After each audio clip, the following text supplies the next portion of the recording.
And I remember, I think within the first month I was there, I was like, I'm gonna find me a little like friends with benefits, you know, nothing too serious, just like someone. I was like, I just want one person, just like my regular person kind of vibe.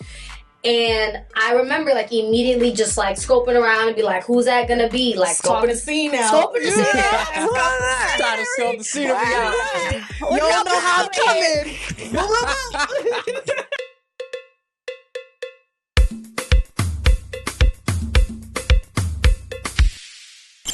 AP, that's it.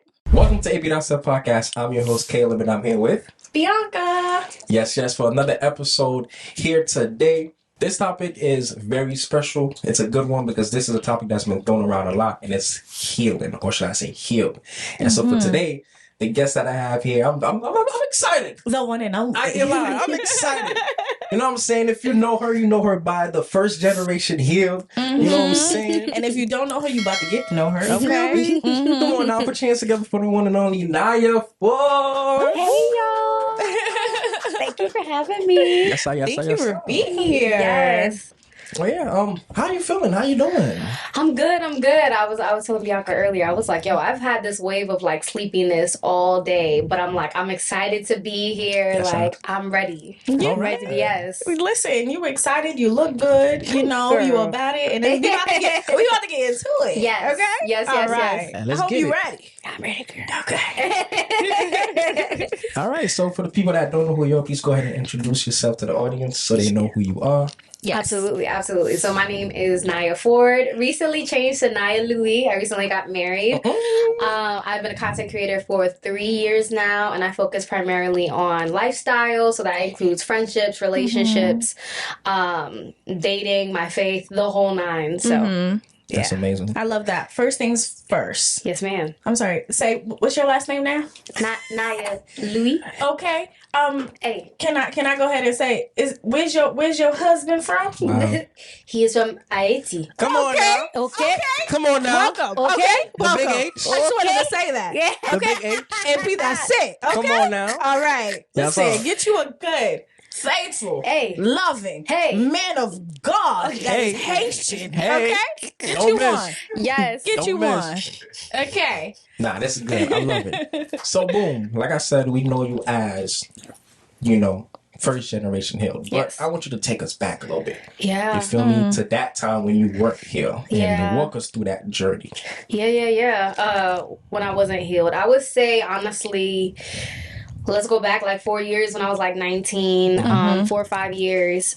I had just got out of high school and I went to college thinking like, you go to school, you think you got to get a degree. That's what you're taught to do. Yeah. And I had went to Atlanta because I was dying to leave New York. Okay, ATL. Girl, I was just trying to get up out of here. You went to a party school or like a real No. school? It was a real school. Yeah, Okay. it was. For the people that know, I went to SCAD, and that's like $60,000 a year. Like Wow, you're wow, going wow, there wow. to work. You're not going to Wow. play. What was your intended major? Advertising and branded entertainment. Okay, so still on brand. Yeah, Still on brand. Yeah. You look at God. Go ahead. Yeah.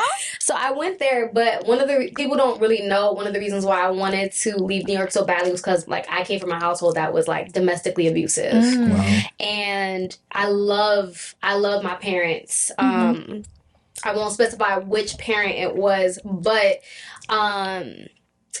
I remember like in high school, I was counting down the years. I was like, yo, 3 more years, bro, till I could leave. 2 more years. It was just like, I was just waiting till I could get out of here. So I always wanted to leave New York because I just wanted to be on my own. I wanted to get away from that environment. And that bled into every single like aspect of my life. Like it's just Lord, that parent was very angry and they were an alcoholic, so it just like it made me very angry, so it made me more aggressive. With it being like my life 24/7, it just I would try to find little ways of like escape. So the way that I did it was just like through boys, just like keeping myself busy, putting all my energy into that, and that started a whole thing of problems within itself. Yeah, because the moment you try to fill like broken parts of you with anything else, it really don't go well. At all. Yo, so especially as a teenager, you don't know any better and you don't have anyone to really guide you and teach you differently. So let's keep. I feel like let's keep diving into that a little bit, like in terms of. So you are 19. You just graduated. You got accepted to the school. You've moved out there. What does life look like for someone that has seen abuse and has seen alcoholism? And like you said, during high school, you were chasing after the boys and just spending time with the boys, and you outside trying to fill in as much time for you not to be home as possible. I can imagine. Yeah. What does that look like now? You're here, you're on campus, you're living, you have that essential freedom to do and be whoever it is that you decide that you are going to be. Yeah. Who are you at 19 in college, free to roam the world, unsupervised? Lord, that's so dangerous. Yes. Why do they give us the ability to do that? I don't know. Listen. But I was wilding. I was, so I'm in Atlanta, I'm on campus. Yeah. And I remember, I think within the first month I was there, I was like, I'm going to find me a little, like, friends with benefits, nothing too serious. Just like someone, I was like, I just want one person, just like my regular person kind of vibe. And I remember, like, immediately just, like, scoping around and be like, who's that going to be? Like, scoping the scene out. Scoping the scene out. Trying to scope the scenery out. You don't know how I'm coming. Lord. I'm looking back like, yo, girl, really in. So... funny enough, even though that was the intent, that was what I wanted to get into, I ended up getting into a relationship with this girl because at the time I was still dating men and women. Oh, wow. Okay. Wow. Okay, shout out for the clarification. Oh, you was outside. I was outside. Okay. In fact. Okay. Like, so when you talk about it, you about it. I was there. Been there, done that. I was there. You heard the end. Okay, cool. Okay. You went around the block and see what was up. Go ahead. Literally. Cool. So, Lord. We're bringing it back. I got you. Come on. Go ahead. She said, that is not me anymore. That is not me anymore. Wow. Traumatizing to go down this road. Yo. Listen, we gonna hear. We holding hands. Facts. We here. We touching and agreeing in Jesus. Hallelujah. Come Won't he do it? Our past does not define us. Amen. But they are the stepping stones to who we become. Hey. Hold on, preacher. All right. Oh, hallelujah. Oh, that's a word. That's all. Go ahead, girl. Go ahead. We here with it. We here. Yo. Yeah, so I ended up getting into a relationship that I was in pretty much the whole time I was in college. Okay. With this girl, and it was one of the healthier relationships. Surprising. And yeah, I remember it's so funny because while we're together, we would say things like, yo, the love I experienced with you reminds me of like what like the love with God should feel like genuine. Like it was less toxic than, I wouldn't necessarily call it toxic. I think there was like mental illness involved. You know what I'm saying? So it's just like brokenness. We all have brokenness. Yeah. So yeah, I was in that relationship for like almost a year. But I was drowning in college because I was experiencing racism at the school that I was at. In Atlanta? Oh, yeah. That's shocking. Wow. Right? I mean, but it's not that shocking. I mean, if you don't go to a HBCU, a lot of times, like, colleges are predominantly, like, of other races outside of our own. And unfortunately, and it's still Georgia. You know what I'm saying? Okay. You was around these parts. For real. Okay. So I'm at this design school that is extremely harsh work ethic wise. It's so harsh. I'm getting pushed to capacity every single day. Like, the name of the school was SCAD, and the students had coined a term, like, it was sleep comes after death. Because students wasn't sleeping. They were just grinding. Okay, so I'm going to stop you right there. So it sounds like trauma after trauma after trauma. Because I mean, like... Literally. What? Literally. You getting beat down by school. Yeah. You in this here... somewhat of a relationship that has situation going on in it. Yes. You all on your own. Yeah. Trying to figure out life. Yeah. Wow. You're facing racism. Yeah. It's coming at you. You made it a whole lot. You made it a whole year. Yo, that part. I would have been home. That part. Listen, Bring that 60 down. No. I mean, like, you know how what they say, like, better the devil you know. Yes, right? Like, yes, I see true. what you're saying. Yeah, like true, sometimes true. people be like, yeah, you know, this ain't it. I feel you. This ain't it. I feel you. I'm like, honestly, I felt like there was something that could be worse than that. Wow. So, yeah. Then home. Wow. Yeah. Proceed. Wow. Yeah. Proceed. So, yeah, I remember that while I was in college, like that's when I first started going to therapy because I was like, I'm definitely drowning here. At the time, me and my best friend both went to that same school, so we were dorming together. Now, have y'all heard the whole thing of like, yo, don't like dorm with your best friend, like don't live with your best friend? What is it? I mean, I lived with my best friend for like 2 years. It was lit. So, but like not in school. Like we were like older, I guess. But I don't know. It was lit. It was like time. So apparently, there's this ongoing thing of like, yo, don't live with your close friends because they're not gonna be your friends no more. Because once you experience them on a personal level. Wow. So that was a tough time for our friendship because we were both coping with being in a new environment. Like the culture in Atlanta is very different than New York. I don't know, the black people there ain't your kin. You know what I'm saying? It was different. It wasn't New York. It was Also different. not your kinfolk. That's what I'm saying, bro. Yeah. And I was like, it was weird. Like it felt weird. I couldn't connect to the culture, the music. And I just felt very lost. So we were finding our own ways of coping. So we started having tension because I'm very much if I don't fit in this environment, then I'm just not going to fit. Right. But her method was like, okay, I want to fit in really badly, so I'm going to adapt. And I was like, girl, who are you acting like? Like I would see her start to shift to certain environments to just blend in. And I was like, girl, that's not true. You're like, you switching up. And I'm like, what is this? Because I'm just like, look, listen, the people who are your people will be your people. Yeah. But let's be fair because, you know, are you guys still friends to this day? Unfortunately not. But that didn't happen around that time. No. I had to preface that first before I say what I'm going to say. Yeah. Okay. So since you guys are not friends anymore, and that's fine. Yeah. I'm going to speak to you from woman to woman. Yeah, right? yeah. From a girl's girl. Yeah. I mean, of course, maturity comes later on, right? Yeah. I just have to ask, was she shifting in a way that had solely to do with her and her wanting to fit in and just be adapting to this new environment because we are here, so might as well make the best of it? Right. Or was her shifting directly affecting you? Because just because someone's switching up does not mean they're switching badly, right? So was it affecting you specifically, or was it more so like an internal thing where you're like, you're switching and fitting in and I'm not, so maybe that could be something that was bumping heads with one another, just like for reflection, you know, because hindsight is 2020. Yeah. So just wanted to ask that, just to be question. fair to her. Yeah. No, that's a great question. No, it definitely was impacting me as well. We shared the same friend group. However, I would find out about certain activities she was doing behind my back that she wouldn't share with me because she was essentially ashamed of it.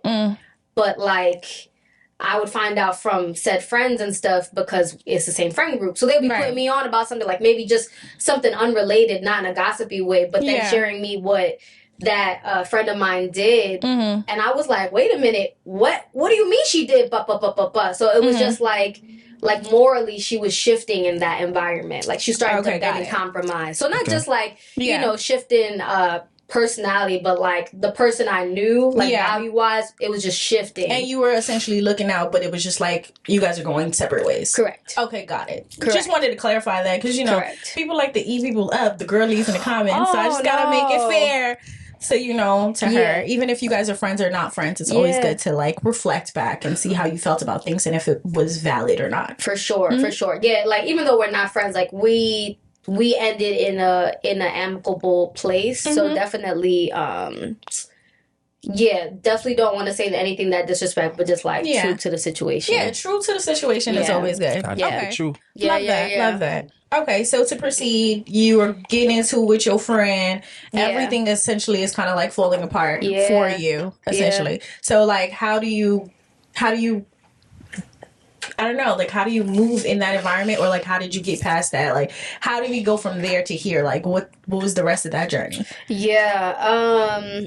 So basically around that time, my grandmother also passed away from lung cancer. I'm sorry to hear that. Yeah, it was just a lot. It was just a lot going on in that year. So I definitely was smoking regularly. Like I had got into like smoking weed to distract myself. Like I would say around that time, like I definitely was doing a bit of drinking and a bit of smoking weed. Like it was one or the other. And that was becoming like a routine of like, oh, on Fridays, this is what we do. Like so I think that's what 19-year-old self was trying to use to like get by, because at that time like I had no relationship with God. That was not, you were just coping. I was just coping. Yeah. But in that, it's so interesting though, like when you're in a dark space, how you know something's not right, because I did go to seek help, you know, like going to therapy. I was like, I'm not good. I'm not good, and I don't know how to pick up the pieces.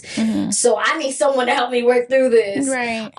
So that's how that started, and I realized that school wasn't a good fit for me. So I was like, I want to transfer. I need to find a better space for myself, maybe something closer to New York, but still far away. So I was going to transfer to Howard. Okay. Yeah, because I was like, it's an HBCU, You so know. Okay. I'll be tapped in with my people, and I had got accepted when I had first applied, so I thought it was going to be easy.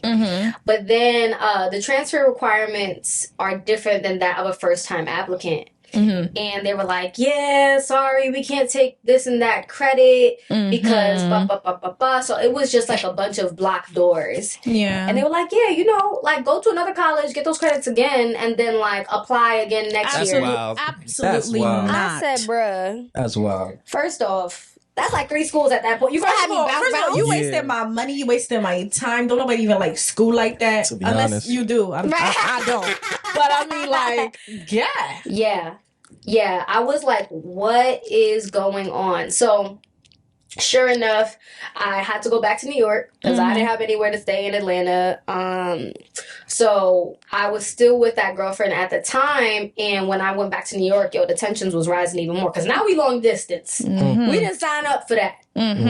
And her mental illness was only getting worse. Like there were times where I was just waiting for a phone call of like, yo, she unalived herself. Like that. Yikes. I was constantly like scared of that phone call. The anxiety. It was bad. And she was also very jealous. So she would get upset when I was hanging with that friend at the time and be like, yo, like you're with her, but you're not texting me, et cetera, et cetera. So it was getting very, very difficult. Like, babe, she don't want me. That's my friend. That's my friend. Like, wow. But that's the tough part for real with like same-sex relationships. It's like there do be jealousy because you're like, wait, like, but you like girls, so then let me say something. Is that shady? You know what I'm saying? Let me tell you something. So on a lighter note, right? Okay, because I know we get deep. On a lighter note, I don't think I could ever be with a girl. Like, tell me where. Yeah, okay. So outside of my faith and outside of all of that or whatever, just say like I'm a random person in this world, you know, whatever.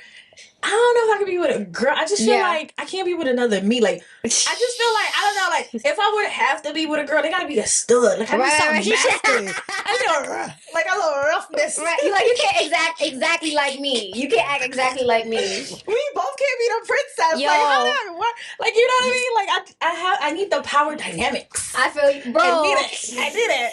You know? Right. I need a balance.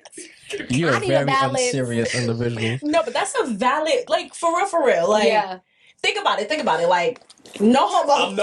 He's like, I can't. No homo. He's like, I in fact cannot. Hypothetically no speaking. Pause, no really, we not gonna go there? We not gonna go there? I'm dead. You see, that's that double standard, bro. Hey, like, how am I gonna imagine me try to be I with didn't the say next to one? imagine you. I didn't. Okay, so wait, I just what's the said, question? like, hypothetically speaking, if you were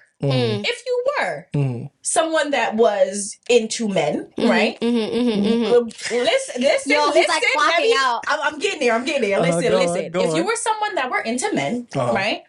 Would you be okay with a guy that is like you in terms of like just as masculine as you, just as, you know what I mean? Like, that's just, I don't know. I just feel like for us girls, well, for me, I should say. I like a different type of dynamic. You know, the power dynamics. Like, I need that testosterone. I need that level of, like, alpha male. Like, I need that roughness type of thing. Like, but I do see that where it's, like, two girls that are two girly girls. I went to John Dewey High School. And if you know, you know. Everybody was gay at some point in time. You know what I mean? For play, for fun, for whatever, for real. Everybody was. And that was just not something that I could get into because I'm like, I don't know. I like a men's them. Yeah. Like, I like roughness. I'm just saying. So, like, that's what I'm trying to say. Like, because have you not seen that two masculine guys that are together? And it's just like, no, I'm saying, like, you've seen, like, have you ever seen I've two never masculine? seen it. No. Okay. Yeah, so even with gay men, there's there's sometimes that there's the more feminine ones. You know what I mean? I'm not trying to say anything too crazy. All right, let me get you out the hot seat. Let me get you out the hot seat. I can say what I want to say, but I can't. You sure? You feel me? I'm good. Since when you was quiet? Chill. Since when you was scared? Chill. Since when you was scared? That group is very dangerous, and We're not saying nothing bad about it. I can't partake. We're not saying nothing bad about it. All right, let me take you out the hot seat. I'm crying. Okay, let's I get can't back to see being myself. serious. That was a little break. All right, goodbye. But on serious note, low key, I feel like there are some men that actually want the experience of being with a man. They're just not sexually attracted to men, but they love everything about their boys. They're like, oh my God. Let me say, You just get it, bro. You just watch the game with me, bro. Like, y'all just vibe. No, let's talk about it because some of y'all men out here, bro, you really like your bro. let's talk about it because y'all will spend all day with y'all bros. I like my brothers. Listen, Like, I will spend the day with my bros. there are men out here. You know why? You know why I can spend the whole day? You know why I can spend the day with my bros? Because I would not get a random moment where my bro be like, if I was a cat, would you still love me? My God. My bros ain't gonna tell me that. No. But you know what your bro will say, though? What they will say? Your bro will say, yo, boy, you think if I was Batman, I could take Superman? He sure can. You see? But it's the same thing. No, it's relatable. It's relatable. No, it's not. It's random. Yes. The difference is you don't care about what we're saying. All right. That's the difference. No, come on. That's the come difference. on. Because your boy can say what we saying, and it's like a whole debate. It's a whole debate. Because I can relate to you gonna it. sit up and be Because like, I can relate to Superman, it, though. X, Y, G, L, little P. Because I can relate to it. I can relate to that. Okay, so what's wrong with the question that your girl gonna ask you? I mean, if you a cat, am I gonna love you? Because Like, if I was a cat, would I be your pet? No. Would you take me around? I mean, You well, I see? do love. We go. Anyway, I'm dead. back to topic. I'm dead. anyway, Bring it like back. my sis just said, sometimes y'all want to be with y'all bros. And I love it. I Be love my honest. boys, A man. little too much. Anyway, A little too much. Shout out to guys, man. a little too much is right. Listen, It's not normal. It's not natural. It's very normal. It's not okay. It's very But normal. anyway, back to seriousness. Back to the conversation we were having at hand. For sure. So yeah, fast forward. You're back in New York. You're back home. You're back in that space. Let's go. Yeah. Oh yeah, I felt like I failed. Like I remember Failed? I failed. I was like, I'm back here. I failed. Oh, Being back home is failure. It was I Wow. remember being in my brother's room and I didn't even have a bedroom. I was like sleeping on the couch with that parent because they had what was it? What was the situation beforehand? I can't remember the living circumstance beforehand, but I didn't have a room there. So it was either sleep on the couch, but they were drunk at the time and they were like harassing me while I was trying to sleep. So I went into my brother's room and my brother, he had Down syndrome. So I went in there because I'm like, she won't bother him. So I was like, I'm going to go in there. And I was like trying to fall asleep on his like chair. And I remember reflecting and being like, I failed. Like, it was just a very like, look at where you are situation. And I was like, I'm back here. I don't know what I'm doing. School didn't work out. If school not going to work out, now what? Because I had just got the rejection from Howard. I was like, I don't know what to do. Yeah. My relationship was crumbling, if not over at that point. So I had just very much hit rock bottom. I remember that night very distinctly. I was like, Wow. this is it. And then I was working at Barnes & Noble at the time. Best retail job ever. Side note. Yeah. Love Barnes and Nobles. I love going into Barnes and Nobles. It's I don't think I awesome. could work in Barnes and Nobles. I think people, I don't know, like I've worked in retail a lot. Yeah. I feel like I only worked in retail a lot because I love clothes. And I love shopping. I love the discounts. True. I'm personable. Yes. I like people. Yes. But I don't like people at the same time because I feel like customers are never right. They are stupid. You ask the dumbest questions. It's right in front of you. Use common sense. Leave me alone. No chill button, bro. At all. I've done it for quite so many years that like it'd be ridiculous. Like, why would you flip over this entire stack that I just folded to look for the size small when small is on top?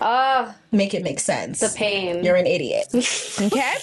Yeah. So I say that with my chest. Yes. But I've had great times working in those places because, you know, if you know, Urban Outfitters, it was the time to be alive. Okay? Hey. The discounts was crazy. Family and friends discount, I had it too. Everybody used to cop the goodies. You know what I mean? We used to have something called a dime out. Used to get the goods for the low. Yes. What a time. Just customers was trash. So I couldn't see myself working in a bookstore because it's like, you come here because you read. Read the signs. I felt that. What do you need from me? I felt that. If it's not checking out your book, leave me alone. I felt that. That. Thank you. You should know the Dewey Decimal by now. Like, what's going on? That's why I love, because I did Foot Locker at a point. I hated working at Foot Locker. Wow. I just thought you was going to like that. No. You was going to get the gear. I was never a sneakerhead. I didn't belong there. That was the biggest failure. Because everyone else loved it because of the sneakers. For sure. I did not.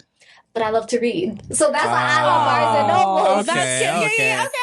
Okay. Makes sense. I love to read. Like I love the smell of the store. I love the pages. Like I was a dork, and I like fantasy books and fiction. Yeah, that was my floor. Listen, so I was just reading books. Love it, and I got to take out books for free. I love like that. A library book. So I was reading the hottest. I still got my library card. I really love a paperback, like a little hardcover. I like to flip through. I haven't heard that in so long. Cute bookmarks. Right? I still have that. Like I just bought this new Bible at the top of this year. And when I say the bookmarks, the highlighters, I got. Let me tell you something. It's wonderful to hear the page go like that, like just. It's just so wonderful. That's good. That must be nice. It does a thing. I'm a digital to guy. lay it on your chest. Just when you think about it and you pick it back. I don't know. It's like. It's a moment. It's an experience. Readers, y'all know. Y'all get it. I'm a digital guy, so really, yeah. You be Bible apping? No, I have an actual Bible. Okay. No, Bible. I got an actual Bible. I mean, in terms of reading books, but you have an actual Bible. Okay. Do you Bible app it or do you use the actual Bible? No, I use the actual Bible. I highlight everything. Okay, bet For sure. Okay, that's crazy. No, I'm just wow. Yeah, he said I got it. No, the only reason why it's because specifically about the Bible, I feel like since we've gotten the YouVersion Bible app, I feel like everyone mostly uses the YouVersion because you get the verse of the day. You have like so many.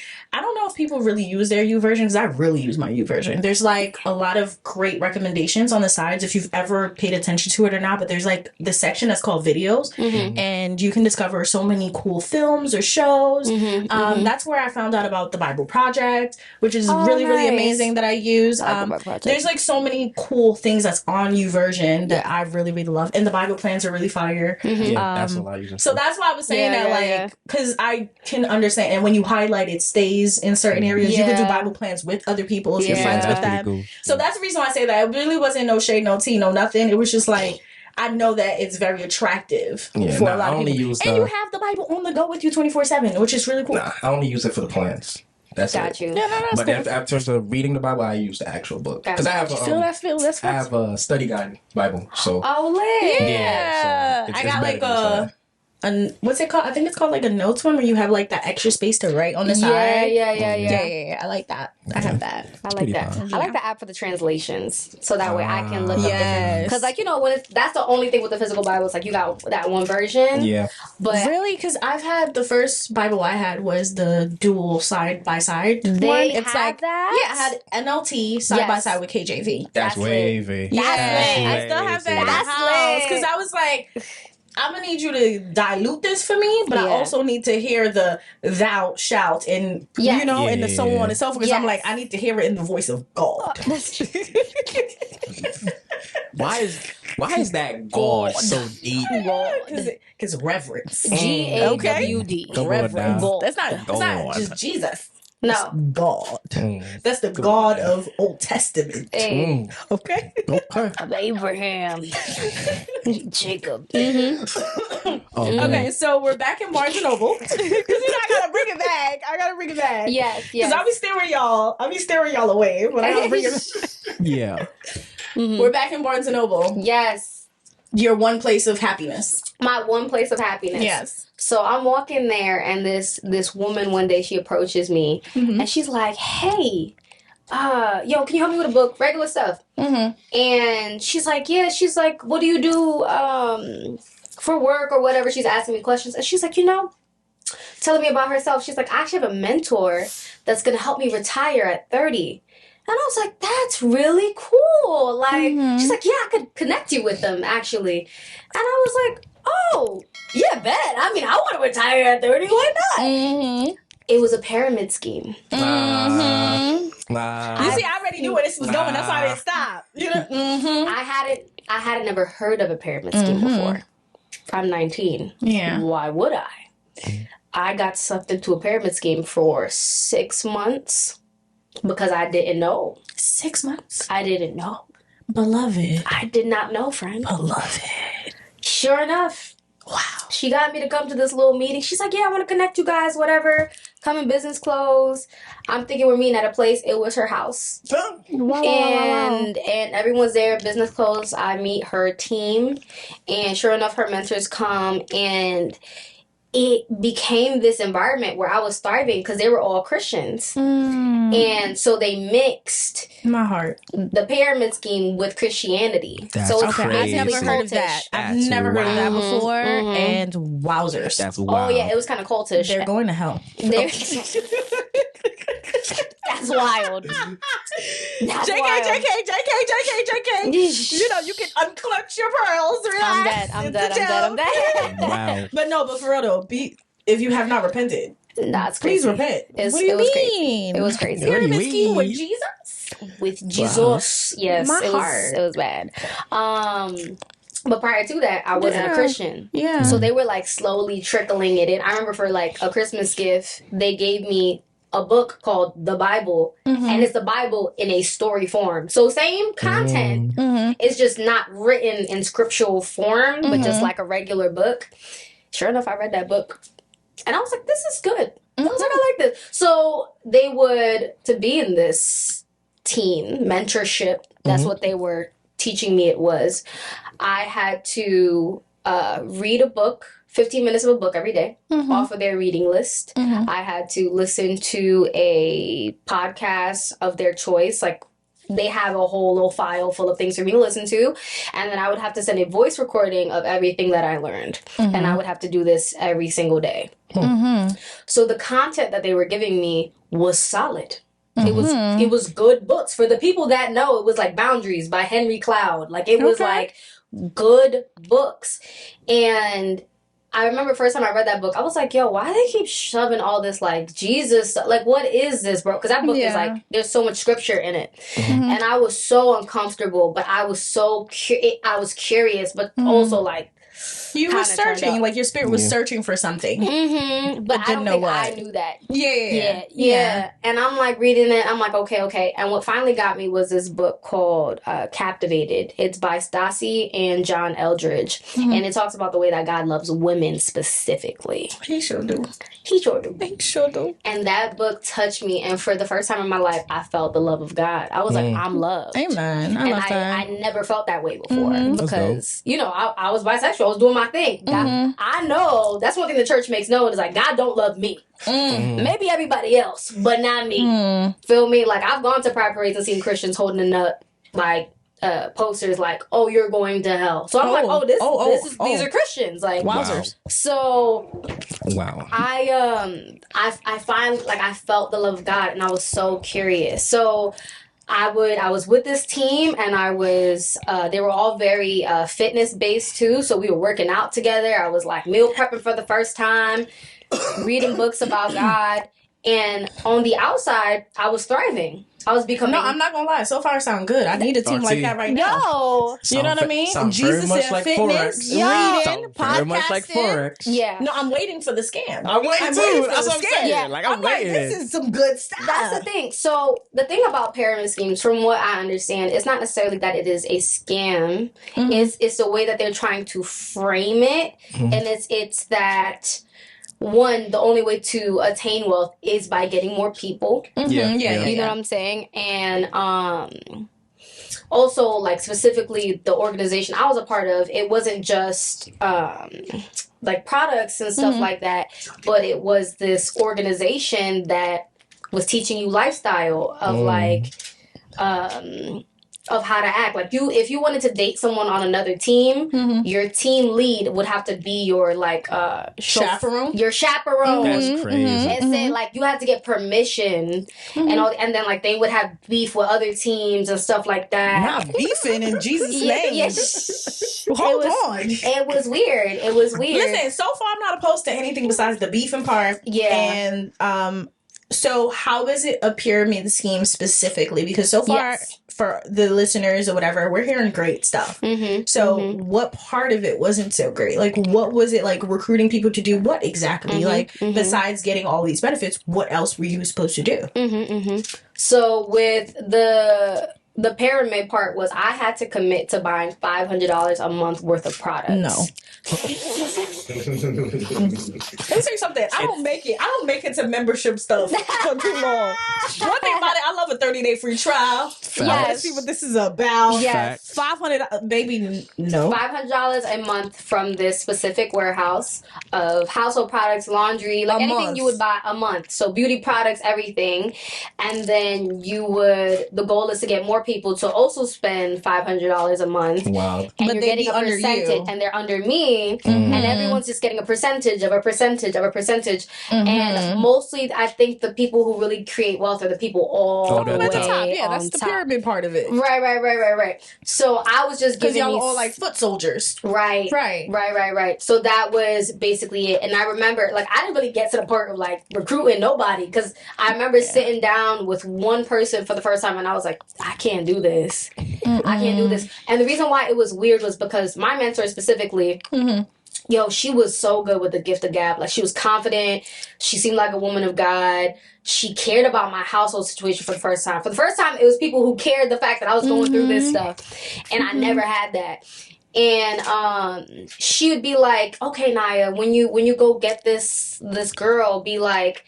my mentor is willing, not that I'm happy to, but that I'm willing. So she wanted to create this allure to it of like, you're lucky to get into this. This is an opportunity. So it was the way that it was pitched. Yeah. It wasn't just like straight out, this is what it is. It was like, oh no, you're lucky to be here. You don't bring just anyone. This is exclusive. Yes. We provide so much benefits. And exactly. Yeah. That was it. You worded it perfectly. Like, it's just like a lot of allure to it. And I remember, like, say if they were trying to recruit people, she would make me come and accompany her to other people she was trying to recruit. And she would... maybe they heard her pitch and they didn't come, and they're like, yeah, we had to cut them out. She didn't cut them out. They did not come. Let me tell you something. Perception is everything. And it was weird. And I'm seeing this and I'm like, this ain't adding up. But like, I don't know. There was an internal battle of like, that seems weird, but I'm learning about God, and but I like all of this. But I like everything else. So I'm like, okay, maybe that was a one-time thing. Like, maybe it was them, like trying to convince myself that was the case. And then I saw the way that she treated the people on her team, like the men. She would speak down to like, yo, men are idiots. Like, men are da-da-da. Now, granted, and they would just be like, yeah, we are. Like, they would just agree with it. Oh, hell. Is that how you feel? They would disagree with it. No. They would disagree with it. And granted, like I wasn't the biggest fan of men either, but I'm like I would never speak to another person like that. So I was just like, that's odd. And everything that she did, the whole team would do. So she wasn't dating. No one in the team dated. She was celibate. So obviously that's Bible. But everyone, they weren't doing it because it was Bible. They were doing it because she was doing it. So it was like whatever tone she set, everyone matched. But it was good things, so no one questioned it. It's good things, but ill intent. Correct. And that's always hard to like decipher or know, especially like upcoming people that are coming into Christ or getting to know things. It's like the verbiage sounds good, but then you look at the character and it doesn't match, right? And then you start growing in maturity in the word that the person just gave you, and you're like, something that adding up. That's weird. That's suspicious. Seriously. It's not adding up. So, okay, love that for you because some people never mature past that. But I think that has to do with a character trait of like individuals, whether you're in Christ or not in Christ. I think innately individuals sometimes have like the ability to be like, this ain't right. Yeah. Or this is right. Right. And I don't think it specifically has to do with whether it's God or not. I think it has to do with that just genuine, I think especially people that are from broken backgrounds, right? Because it's like, I know what mess looks like. Correct. I know what pain looks like. I know what wrong feels like. You know what I mean? So my body or my being naturally or innately senses when it's not safe. Yeah. Right? Like whether it might be emotionally, physically, or spiritually or anything like that, whether you are a believer or not, I think innately, and I think God is so intentional about the way that he creates human beings that like innately, even babies can sense fear, right? They can sense when there's danger, when there's something not right. Right. And I think that that's really important because some people turn that off. Yeah. And I feel like it's a godsend that you didn't turn that off, even though you were getting some stuff that were good, but the character didn't match. And you were like, this ain't it. Yeah. No, for sure. It was definitely like there were red flags going off, but I didn't, again, at that time, you know, with all the context that I gave, like, I was desperate for guidance. Right. This woman was giving me a play-by-play on what to do. That was exactly what I wanted. I was like, I wanted... So like a for supplement. That season. Yeah, I wanted a supplement of a parent, essentially, of like someone older than me to guide me and tell me what to do with this life that I do not understand. Yeah. You know what I'm saying? So she was fulfilling like a motherly duty that you probably did not have or wasn't adequate. Exactly. And again, like that was the first environment where they were like affirming me like, yo, the environment I was raised in was wrong. Yeah. When like the family that I was raised in, like they just kept everything that my parent did on the hush hush, like oh, just ignore it, like just forgive them. They you know so and so, that's how they are. Yeah. So it's like for me to be supported for the first time, I was willing to do like whatever. Anything, but when I saw where it was going, I knew I had to leave. I knew I had to leave. And I was like, I don't know how I'm going to do this because they got the gift of gab down locked. Like that's what they do. So I was like, how do I do this? So I lied. I was like, I want to start pursuing other things and I can use this $500 to do that. So I got to go. I mean, that's technically not a lie. You really can do something else with this here $500. That's a lot of money, yo. You know, that's not a lie. Yo, at 19, that's a lot of money. Yo. $500 is a lot of money. Big money. Bruh. So I was like, I gotta leave. And I was very interested in music at the time. And I was like, listen, I'm gonna take that $500 and I'm gonna use it towards developing music. I think that's a better fit for me. And I separated from that group. And I was like, I want to pursue God and learn God for myself without people butchering it. So the pandemic hits. and I start tapping into like online church, like Elevation Church. I started watching Transformation Church for the first time, reading more books and stuff like that, and just learning about the Lord. And that was like, and I did that for 2 years. You didn't get into the Bishop T.D. Jakes? Nah, man, I didn't. Really? Somehow, some way, I didn't, bro. Feel like as Leave 'em all to the no, side, the reason why I man. say that is because like as starter Christians, you know what I mean? Like I didn't that's dabble like in a him, though. staple name. That's a starter pack. You know what I mean? I had a book. No. That was It's different because you grew up in an SDA church, right? But that's different. I'm talking about like for just Christians in general, like no matter what your denomination is, if you're like first coming into Christ, like staple name, like Bishop T.D. Jakes is a staple name. For sure. If you're gonna look up a sermon, you're gonna look up Bishop T.D. Jakes. Yeah. You know But I what feel I like mean? that's for like the older generation though. Not He's even. not. I don't feel like he up out here like that anymore. No. Now it's Sarah. Yeah. Now Jakes it's Rob. Sarah yes, Jakes. Okay. yes, But still, Yeah. it's a household name. Yeah. Like in terms of like you think of it's kind of like the first time you listen to gospel music, whether you like Jesus or not, you think of Kirk Franklin. For sure. That's kind of the same. That's why I I see said, what you're I'm saying. shocked. I think honestly, when I think back to how I even found them was because my mentor at that time, put me on to Stephen Furtick, which was Elevation Makes Church. sense. So I Makes think sense. the timeline, just like Elevation Church and Transformation are very similar in the way that they're very modern and the way they advertise and all that Yeah. stuff. So I think that's probably how. I'm not hearing you say Hillsong. Even Hillsong, No. that's another Hillsong. big name. No, You No. know, that's so interesting. I wasn't even. The first 2 years, there was a lot I still wasn't doing. So, for instance, I wasn't listening to really worship music or anything like that. So, I feel like that would have been a good avenue for me to learn about Hillsong. Yeah. Didn't. It was strictly like Elevation Church and Transformation for me for a good minute. That makes So sense. I was too. reading books, Yeah. all that good stuff, and then finally, my parent assaulted that friend, that best friend at the time. They had broke their nose, Wow. swung a metal fan at their face. What? Wow. So when you say abuse, Directed. you was serious, like abuse, Yeah, no, yeah. like knuck if you What? buck abuse. Yes. Wowzers. Okay. I didn't even think I was going to be able to make it to college because, like, the doors in my house, there was no locks because they were all broken. Wow. Like, it was like I had to have surgery on my ear because I got a piercing and they knocked my head on the headboard.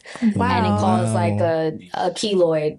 So I had 2 surgeries on my ear. And, like, to this day, they'll still be like, oh, no, it's because of the piercing. Like, I was like, nah, when you get a piercing, get your, like, head smashed, bro.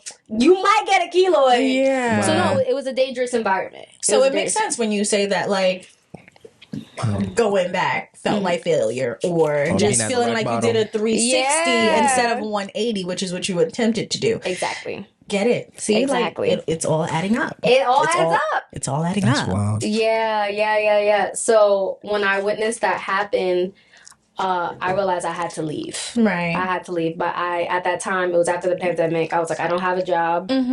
I've been looking for a job forever. Can't get So one. we up to 2020. You're still at the house. I'm still at the house. The assault occurred with your best friend Correct. at the time. Still, Correct. you are still working at Barnes and Noble. Still, no, not at that time because I got laid off because of COVID and everything shutting down. Okay, so we getting a stimmy. Stimmy. Okay, period. Lucky y'all. I did it. I was an essential worker. I was an essential worker as well. I was keeping the children. Hey. Okay, I was keeping the children together. I was keeping the You empty. doing the Lord's work for I real. was I was doing keeping the God's empty work building for safe. sure. Yeah.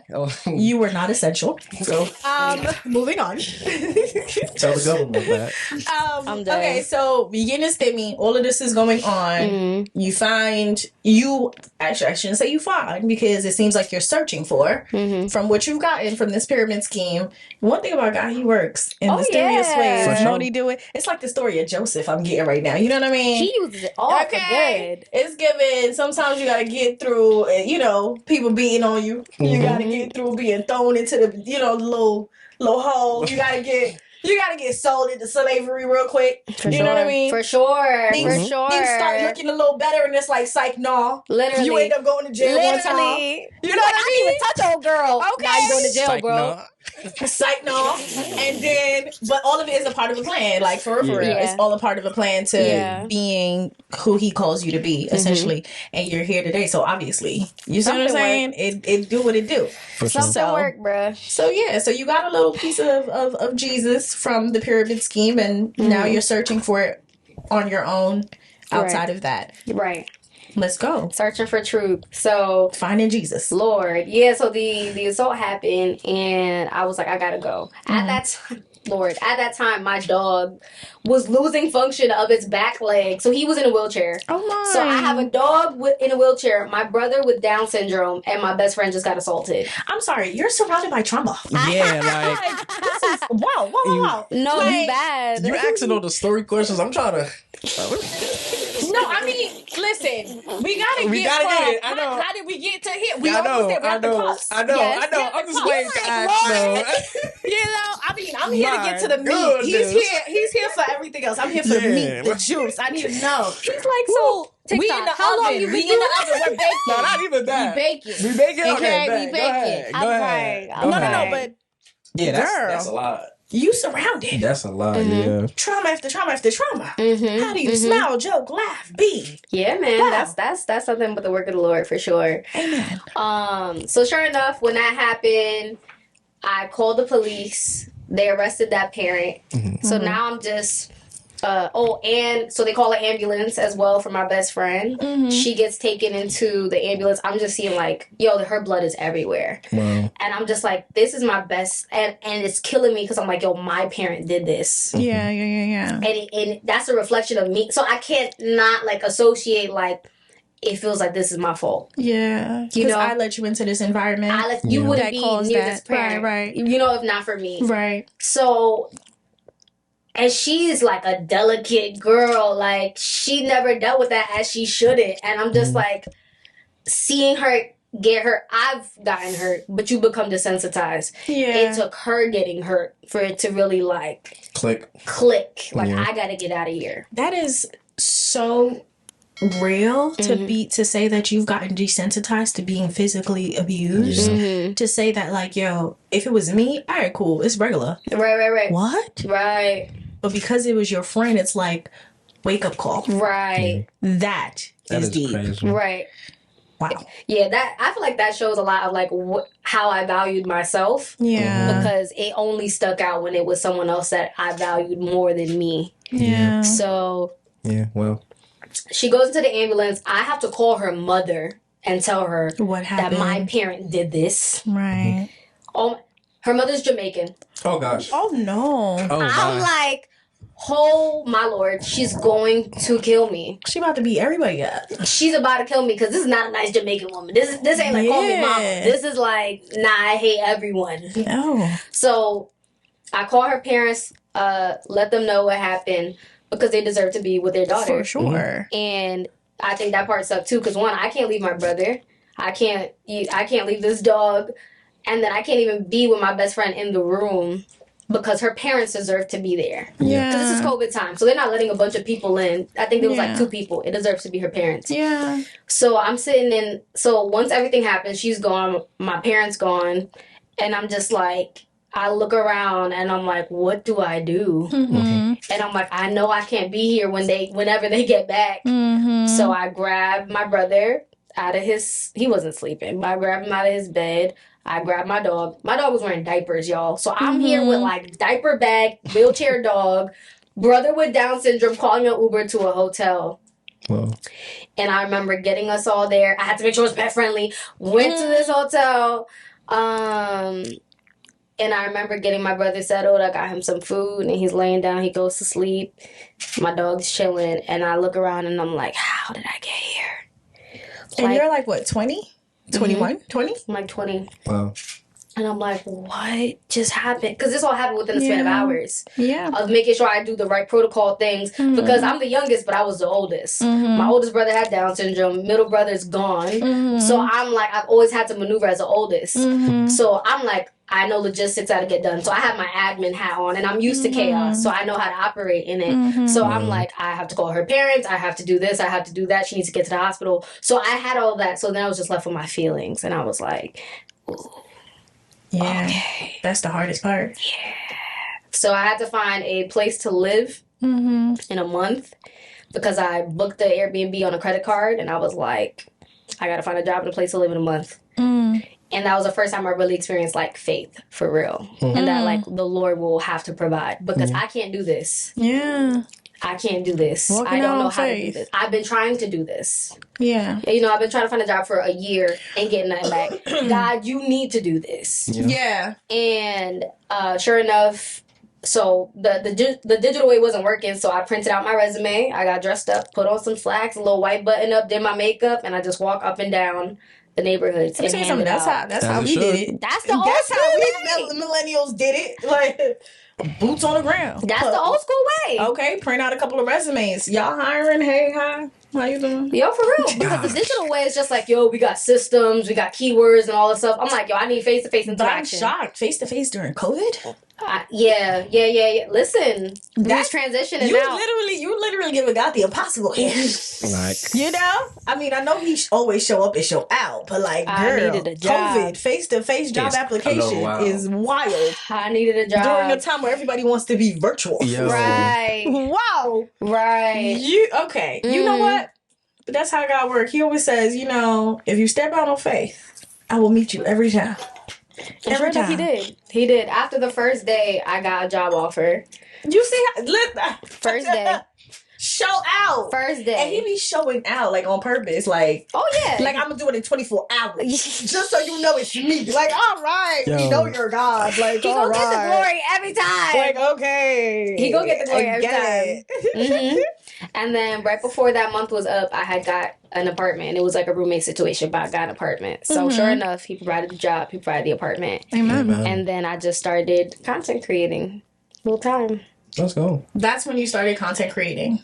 I had started, but it wasn't like going nowhere. But once I was like in that apartment and stuff and like got the job, I was like, okay, but because I couldn't, my parent didn't care about content. It was still like, you know, that's not a job. So it was like for the first, that was when it kicked off, I'll say. Like that was when it really like became a thing.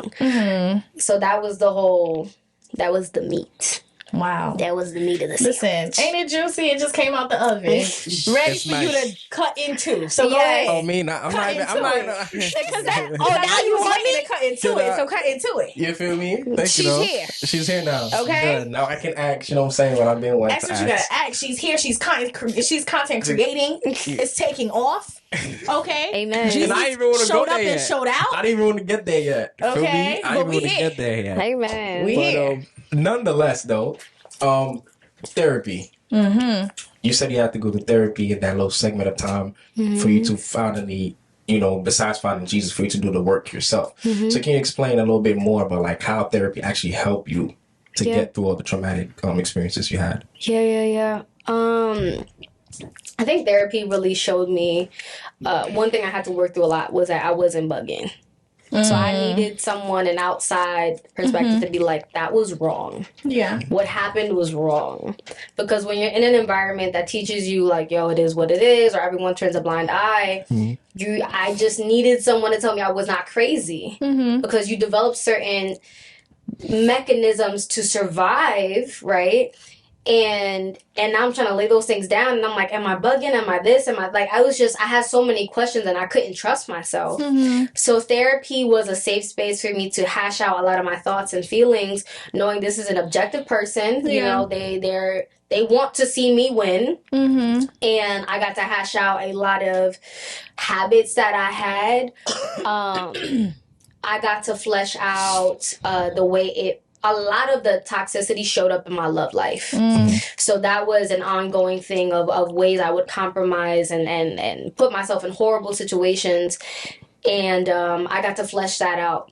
Of like, my therapist would just ask questions. And I feel like my therapist, she wasn't a hand holder. She was very much I want to enable you to be the person to figure it out and learn to think for yourself. So it was a lot of like just her, I don't know, it was weird. It was never like I never needed the hand holding. She would just gently guide of like asking questions and being like, okay, well, you're not crazy here. This is valid. It was a lot of hearing, this is valid. Because I never believed it was. A lot of the feelings I would have back home was like, you're wrong for feeling this way. Why does this bother you? You know, this is your parent. Deep. It's not that deep. This is your parent. Like, honor your parent. You know what I'm saying? Yeah. So it was a lot of unpacking my love life, unpacking faith, because then I joined a church, and I was like, yo, like unpacking my sexuality, laying that down. And I just had, luckily I had the best therapist. They weren't even a Christian, but they honored my faith. So when I was in questioning and I wasn't even living for the Lord, and she would just walk me through it. And you gotta be careful, because some therapists will definitely like steer you away. Bend you. You can find a non-Christian therapist that will honor your faith. Like, man, that's awesome. So she walked with me. I've been in therapy since then. It's changed. It's like, how frequently do I speak to my therapist? But like, it's ongoing because it's different seasons. Of course. So yeah. Okay, that's good. I also wanted to ask that with all the traumatic experiences that you experienced with said parent, have you come to a reconciliation? Not even reconciliation, but first, have you managed to forgive, them, and then to the point of reconciliation? Yeah, so forgiveness and then reconciliation. Yeah, because they're different. There is. Amen. Okay. Yeah. Yes, I've absolutely forgiven that parent. I've absolutely forgiven that parent, and I love that parent. Wow. And we still talk. We are still in relationship. But that took time. Like during that year, that like first year, especially when I had just moved out, like we didn't speak for like months at a time. Because it was just like, I didn't know what boundaries to set. Yeah. I needed to figure things out. And so I did have moments where I took my time. And I honestly, as I dove deeper into my faith, I learned how do I have relationship with this parent? You know what I'm saying? Without enabling them. I constantly have to forgive them because addiction is a sickness, is brokenness. And, how do I love on them and all the things? So my faith has helped me with that a lot. So we have definitely reconciled, but we still get into situations. Now, I've never been in a situation again where my safety has been at risk because now I have a place to leave to. So if I ever feel like a boundary is crossed in any way, I'm just like, time for me to go. Bye. And I've done that middle of the night. Like, bye. I'm gone. Goodbye. Yeah, that's it for me. You had a glass of wine? I'm going. I don't play that. You did what? Because I know where this could go. I know where this gonna go. Because a glass of wine be like, yo, a shot of Henny. So I'm just like, I can't do this with you. I'm out. Yeah. So, and I will do it in the most dramatic of what, like, again, I've done in the middle of the night with a suitcase, like, nah, you're bugging. Yeah. Oh, wow. You know what I'm saying? So I'm always aware. To hold accountable. Absolutely. Yeah, like I'm going to show you what your actions are causing me to do because I cannot be in this space with you. I don't feel safe. Exactly. I love that. Exactly. And learning to separate, because I definitely felt like I had to be a savior for that parent and recognizing that I cannot do that work. That it will literally be the work of Jesus. And the only thing that I can do is hold them accountable. That's correct. Over and over and over again. Yeah. So that's what relationship with them looks like. Okay. Makes sense. Yeah. Makes sense. You had said something there that I've heard a lot of times, which is having to keep forgiving somebody that hurt you. You know, and me personally, I'm somebody like, once I forgive you, that's like, hey, I forgive you, that's that. I keep it pushing. I don't try to, you know what I'm saying, stay on the issue. Anything? Not even reconcile. I just don't try to think of the issue. Like if I say, hey, I forgive you, then I forgive you, you know, and unless something triggers, you know, that, you know, the but thing I would that assume happened. that like having to continuously forgive means that there is continuous offenses that you have to cover, like with forgiveness. If I'm not mistaken, is that what you mean by that? Try to go. Like, yeah, what do it's like, you is mean that by what you mean by that continuously forgiving them? Yeah, so absolutely. Occurrences have definitely happened. So again, luckily, since I moved out, there's never been physical altercations again, which is great. However, there'll still, one of my boundaries is like, I don't want you to drink any substances while I'm here. Yeah. If I'm going to come visit you, you can't be under the influence. Right. And sure enough, they will try to hide a bottle. in different places and all the things, so I don't see it. But at that point, I know your tells. Yeah. I know when your eyes twitch, what that means. I know when you start leaning, when you start slurring. Right. You know, when you're a little too happy. Right. What's going on? You stumbling, ma. Why you laughing What's so going hard? on? Right. What's going on? Right. So sure enough, like that still happens, and you would think like, oh, they want a relationship, but they wouldn't. Yeah. Again, it's deep. It's deeper than me. It's deeper than relationship with me. It actually has nothing to do with me. Yeah. So there are repeated offenses of where they will try to do that, or maybe temper wise the way they speak to me. Yeah. So yeah, they just anytime they cross a line, it's anytime they cross a line.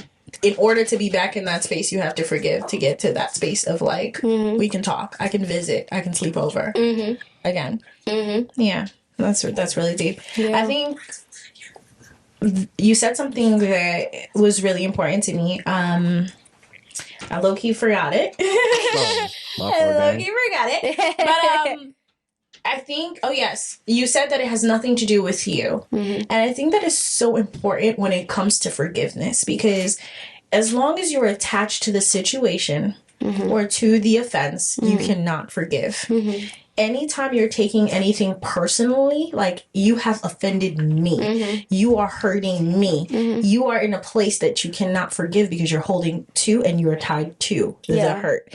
And I think that maybe that comes through therapy, or just maturing, or just whatever it may be. But I feel like in order to truly forgive somebody, you have to remove yourself from what is occurring in order for you to fully actually forgive someone. That's good. Right? That's good. Like, you're doing this not to me, you're doing this to yourself. And I'm affected by it. Therefore, I remove myself, but I forgive you because you are going through a sickness. Correct. So once you remove yourself, it's like you see things from a different perspective. Yeah. Like, I'm somebody that also has like family issues that were never domestic or never like abuse of any sort or kind, but more so like abandonment issues. And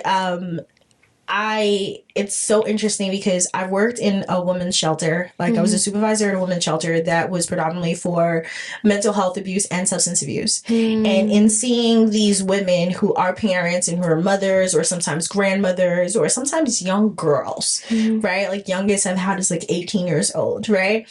And seeing how substance is taking over their lives or ruin all the relationships in their lives, or even seeing how mental illness has like affected their relationship with people, places, and things. I feel like in being in that space, it made me forgive my parents. Now there's no mental illness and there's substance abuse or anything like that, but it made me forgive my parents because for the first time in my life as an adult, I had to separate people and their actions because I wasn't the child you were hurting. I wasn't the brother or the sister that is affected by this, but I was the person in charge of caring for you. I was the person in charge of trying to bring you into reconciliation with your family and friends and whoever it was.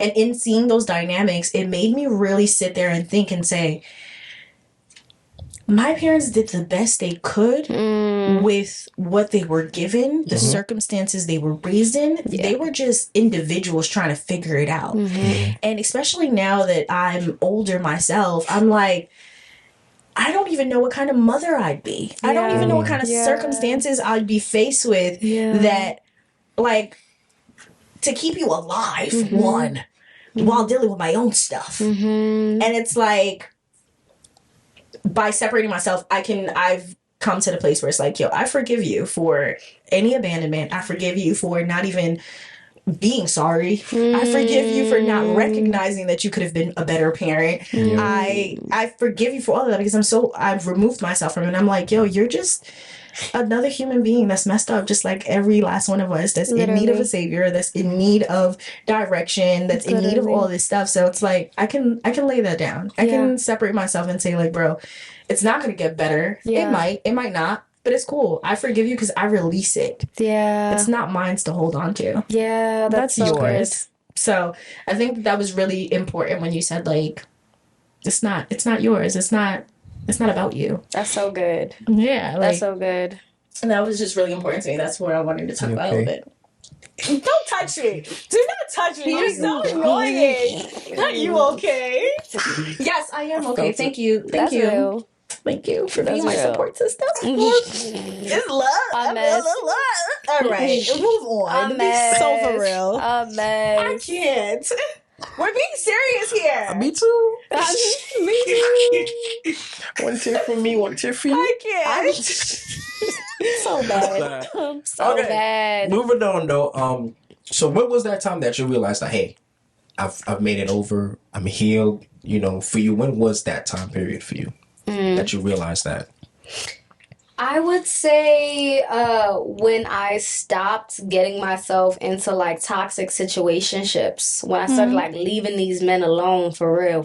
And these girls. And these girls, Lord. Okay. Lord, leaving them all alone. Leaving them alone because I love to dance with red flags. Like I was like, Wow, really? I was like, You do a little bachata? I was like, a little merengue?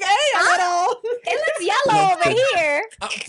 If you squint and tilt your head, You know? What? I see red. You know? It's okay, What? red. You like Sofrito. You like a little space. It's okay. What? I would dance with it. And that was one of the major things I had to let go of. Especially like now I got my own crib. Yeah. My roommates don't care what I'm doing. Yeah. I'm like, I got my own crib.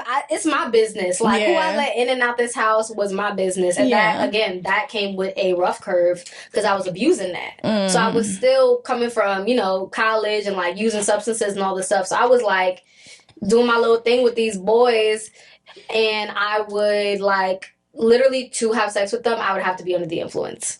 Wow. Wow. So like I couldn't show up sober. Wow. I would just take a little candy. Just be like, you coming over now? See you then. Wow. That was it. Yeah. So it was like I was still processing, still drowning within myself. And I think what really did it was when I decided to I joined a church.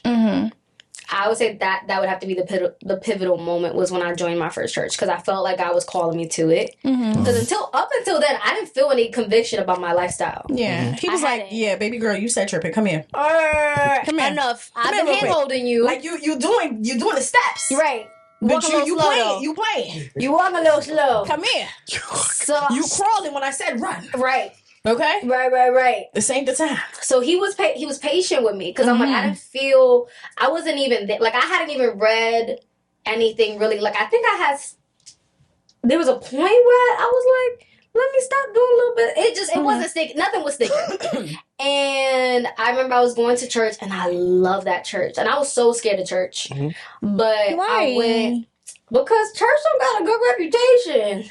I mean, true. Sadly. You know what it is? It's so crazy because the Apostle Paul. The shift and then the Apostle Paul. Let me tell you something. The Apostle Paul, because I love a biblical reference. The Apostle Paul, one thing about it, the Bible is past, present, future. Yeah. One thing about it, they'll talk about it then and it really still means what's going on now. The Apostle Paul said Christians give Christians a bad name. For real. And that's a fact. For real.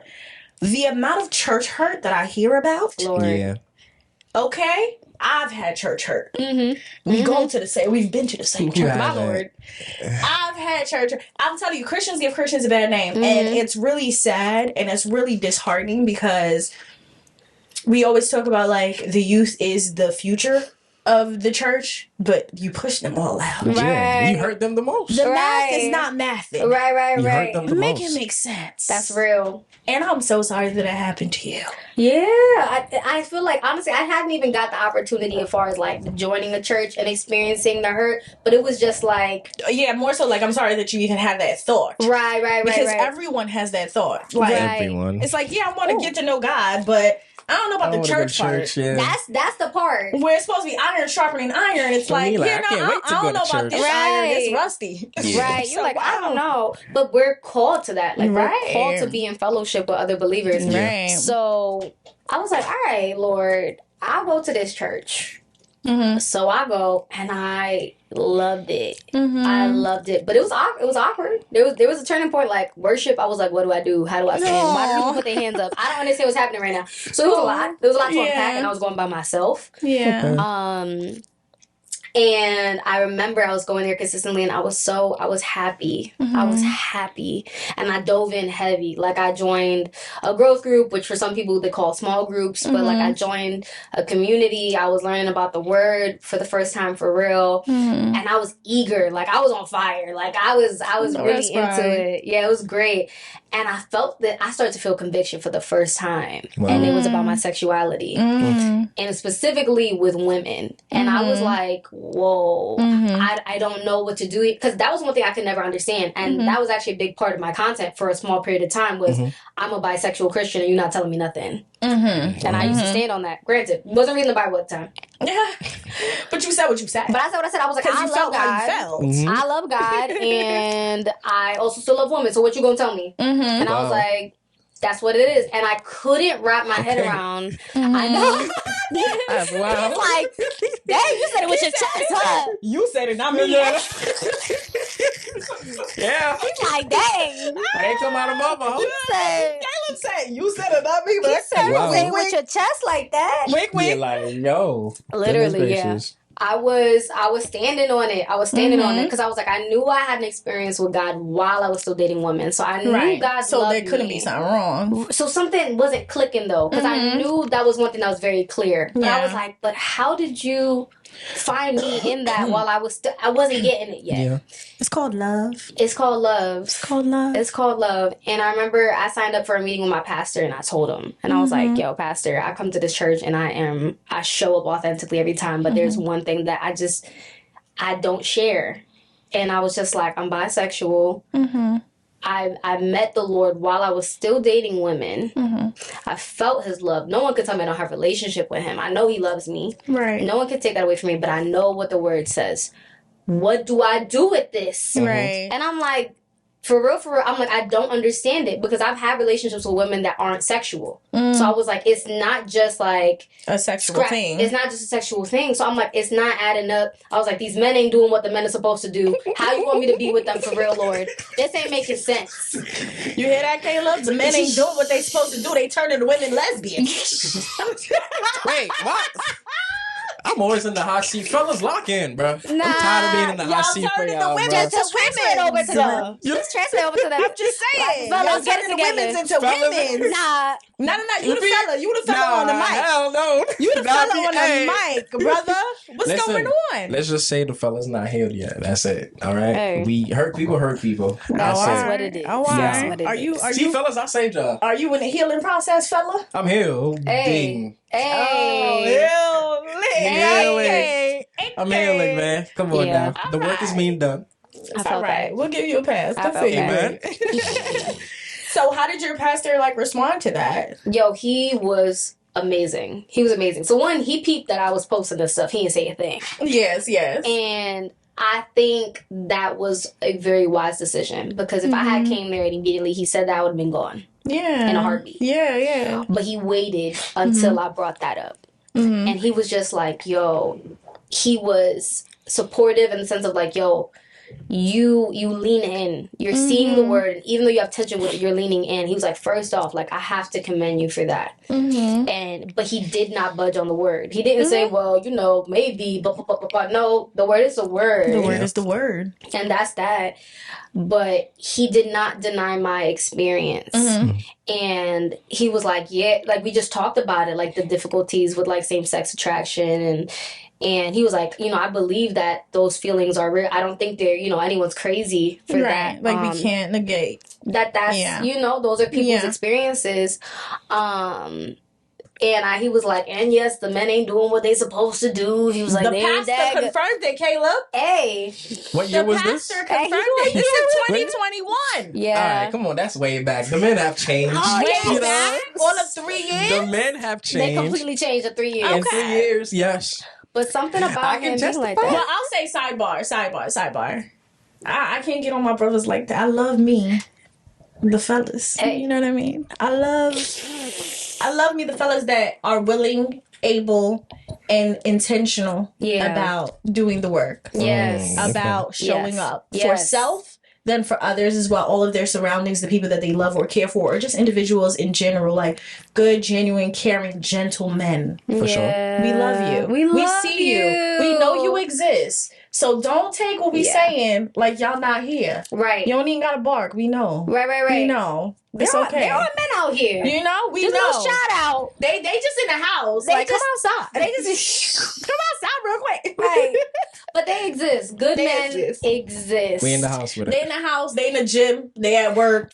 You just don't see the them. bros. You don't see them. They're They busy. with the bros. You know what I mean? They on the game. You They know, distracted. they're on the game. They're doing go to something. therapy. They minding their business. That's what it is. They You know mind what I their mean? business. They That's why you don't minding see their them. business. That's what it is. But fellas, come outside.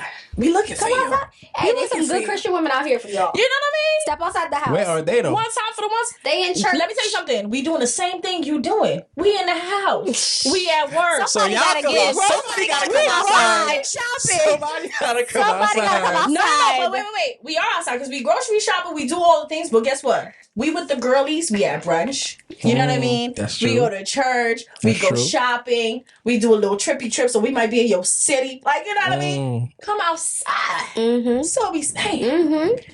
And don't be Amen. afraid to speak.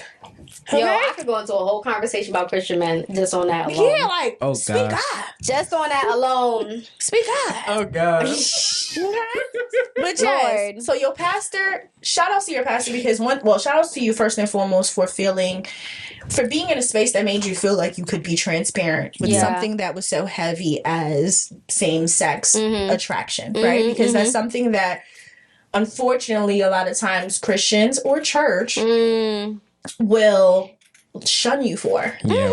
Or make you feel bad for, or push you away very quickly because you opened up. And it's like, the church is supposed to be a safe space. It's supposed to be a hospital. I'm supposed to come broken. I'm supposed to tell the doctor what is wrong so that I can become healed. Yeah. So let me speak up. That's and what we don't forget. turn me away. That's so what we forget. shout outs to your pastor. Yo. And can I You say, know what I I'm mean? very- Shout I'm outs to your very pastor jealous. for that. Why? I'm jealous. Why? Man. I wish, you know what I'm saying? I wish our pastors was like that, man. I mean, okay, but that's different because you got to remember contextually. All right, we got to say it contextually, right? We are Haitian, Ooh.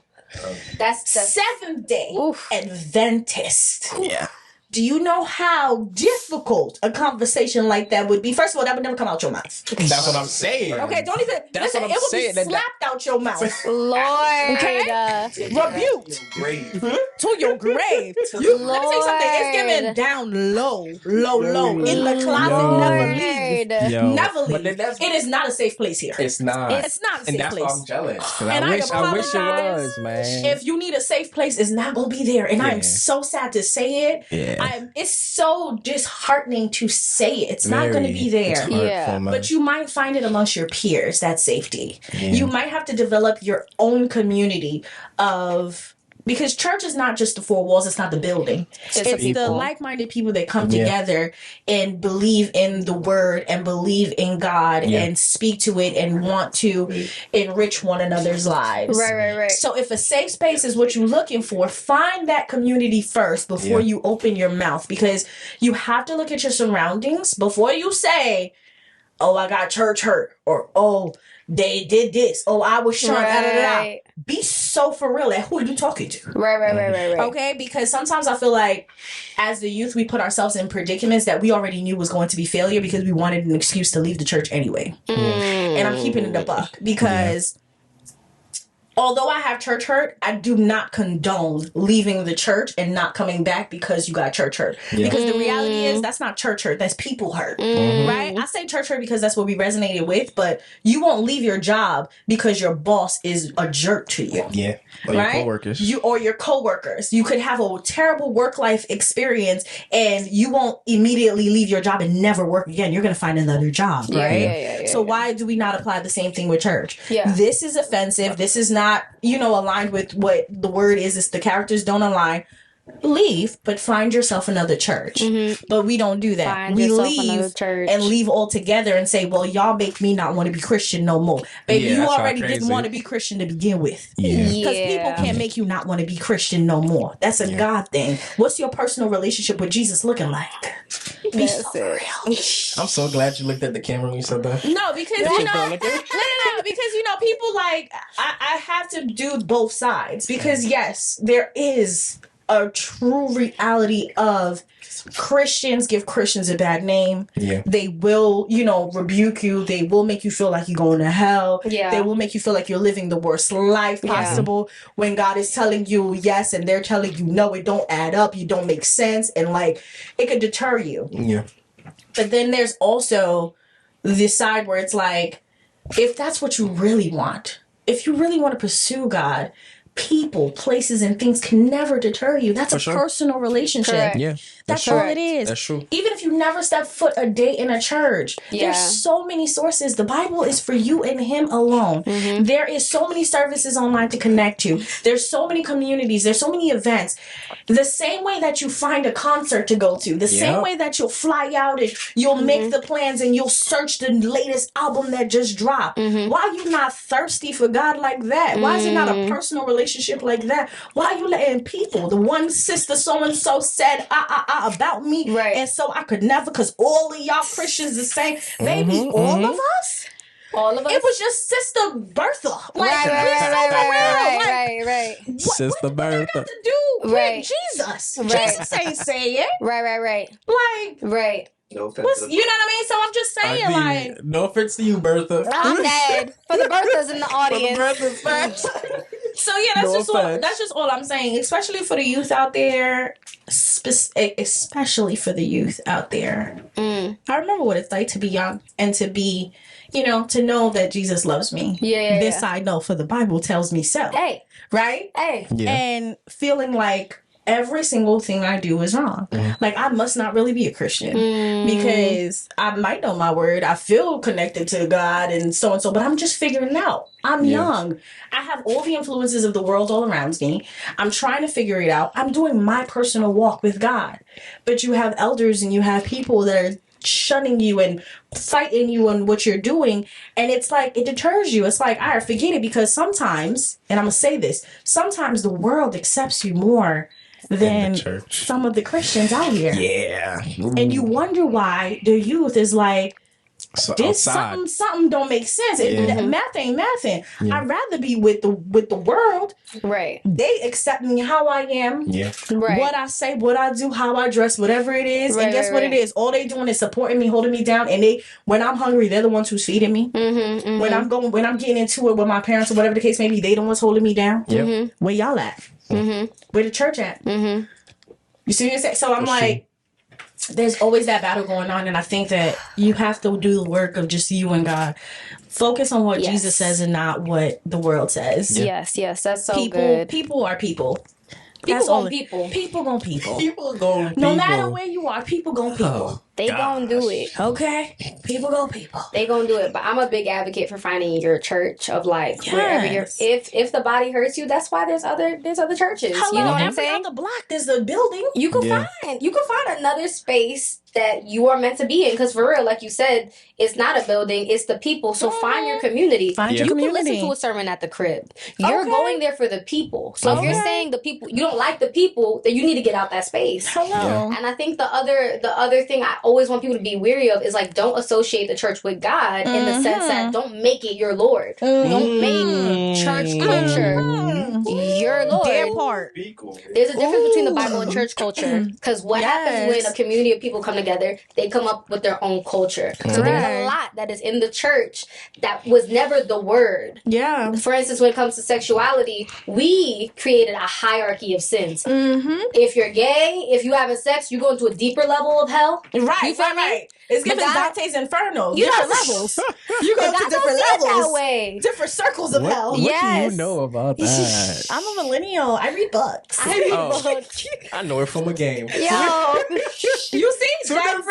He's ready to come at you. Right. Come at me with all that game, bro. Books. It came from a book. All right. Yeah. Okay. Well, I learned it from the game. Yeah. Okay. Not really, but okay. We're gonna let it run. But We're gonna let it run. No. We're gonna let it flow. As long as we know. Yeah. We know. That's all that Yeah. matters. Yeah. But that There's a difference. Yes. And learning the word for yourself. If the only time you are learning the word is through your pastor on Sundays or Saturday, like, you are going to be severely disappointed. Yeah. You should know how to study that Bible for yourself. Yes. You should be receiving revelation from the Lord like throughout the week. It should not be this one day a week. So it really is a reflection of your relationship with God. Like, are you relying on your mother's faith? Is that what's happening here? Or do you have your own relationship with God? So always, like, church hurt is real. It's going to happen. I say keep holding these leaders accountable. Now, will they change in a heartbeat? I can't guarantee that. Yeah. But keep holding them accountable, because it was never right. It was never right. Like, how there's a lot of, like, old school mindsets that are not right, and because they're just replicating what they saw. But keep challenging ideas. You know what I'm saying? And find your community, because if that's not a healthy church, find a healthier. It exists. Yeah. Not perfect churches, because it's people, but you will find a better church. I think I'll add on to that just a little bit and say that it's important to be self-aware of what you're looking for first. And I think that a lot of the times, in terms of, like, church hurt, or in terms of, like, oh, I can never find a church that's my home, I can never find a place that I really like. What are you looking for? Right? Because you can have a list of what kind of guy you want. Right? You can have a list of what credentials you need for that job that you want. But are you self-analyzing and saying, like, hey, within my walk with God, this is where I am. This is what I'm looking for. These are the areas I want to grow in my walk. And this is the kind of church that is going to help me grow within that. Is it a church that holds you accountable to X, Y, and Z? Is it a church that is more so, you know, going out into the community? Is that what you're looking for? Are you looking for a church that feeds the, you know, the praise and worship that you need from your soul? You know what I mean? Because that's how you connect with God. It's important that you yourself analyze, where are you in your walk, what are you looking for, and then go find the community. Because you can't just hop into a church by happenstance and say, like, oh, this ain't the church for me. Oh, all church is the same, X, Y, and Z, LMNOP. Baby, what you mean? There's so many different denominations. Pick one. Right. There's so many churches. Go to one. So many. There's so many churches like have different missions. And every page tell you what the mission statement is. What are you looking for? You don't even know. But you want to blame. You want to point fingers, and 3 fingers is pointing back at you when you're the problem. You know what I mean? Like, I think that that's important, and I think that that's why it's important, like you said about therapy. Talk it all the way out. You know what I mean? To really talk about yourself and where you are and what you're looking for. And also talk to people that are, like, that has been to different churches, or that has become something that is kind of like a role model in a sense. Like, I really thoroughly enjoy having people that are younger than me around me, and people that are older around me, and people that are my age, because I feel like with the people that are older than me are specific people that I have in my life that I can learn something from, and they pour into me, and with what they pour into me, I'm able to pour into the ones that are younger than me, but also keep me fresh and hip and young, you know what I mean? And into it, you know, and having connections with Jesus in wonderful new ways. But and then my peers are my peers that's like, that's my steady ground too. But it's like, be self-aware. What are you looking for? What do you need? Because he provides anything you need in any different way that there is. Like, amen. Like, very that's true. Just it. That's all. That's very true. And so before we finish it all off, you know what I'm saying, I do have a couple more questions. No, I mean, go ahead. This is a great conversation. I'm thoroughly enjoying it. For real. Nah, for real. I love how this back-to-back high level conversation. I love it. I love it. Now that you're healed, you know what I'm saying? What does that look like now? You feel me? Because everybody, like you said, you don't put everything on social media. You just put, you know, what you need to put out there. So now a lot of people to come in a little bit, you're healed. What does that look like for you now? Yeah. Before you answer that, though, because you're going to answer that, right? But before you answer that, for the people that are watching, that might say, she is so bold to say that she is healed. Period. Right? Like, how you gonna say you healed?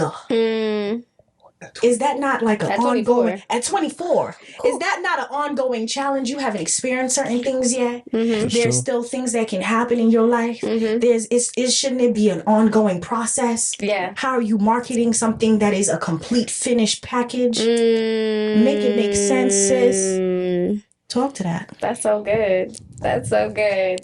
So I always like to say, so I'm first generation healed. So what that means is when I like to equate it to when you're first generation of any culture, right?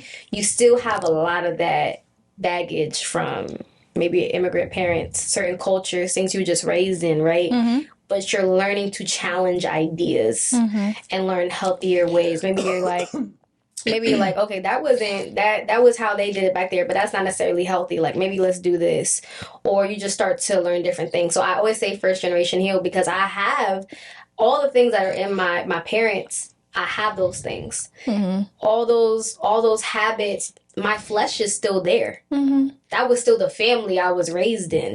Yeah. You feel me? However, I say I am healed because I've been adopted into a new family. Okay. You know what I'm saying? Period. And I'm learning this new family. So I'm first generation. I'm learning the kingdom. I'm learning all the things. But you still resort back to your old family because that's what you were raised in. So that's why I always say first generation, because it sounds a little weird of like healed. It sounds like it's done, but actually it means the exact opposite of like I'm still healing because I still got all these habits. It doesn't just go away. This is what you've been raised in. It's been ingrained in you. These are values that you always resort back to, but I'm adopted into a new family. I got a different father now. Yeah. So I'm learning, how does he think? How does he go about conflict? How do I go about glorifying him? And that's actually an ongoing process. So I'm just the first generation, and like it will only get better as the generation goes by. I hope that I can have, if I have kids, if that's the case, if that's what the Lord wants for me, you feel me? They'll be further along than I did. They were born into a family that knew Christ, you know, and they had those values but they still got a little bit of that old. Cause they mama knew a little something about that, and it rubs off. So it's just about walking towards healing. But I'm gonna say something. I feel like you could use that. You know what I mean? Because it's good. It's good stuff. While you were talking, you know, put a little Christian in it.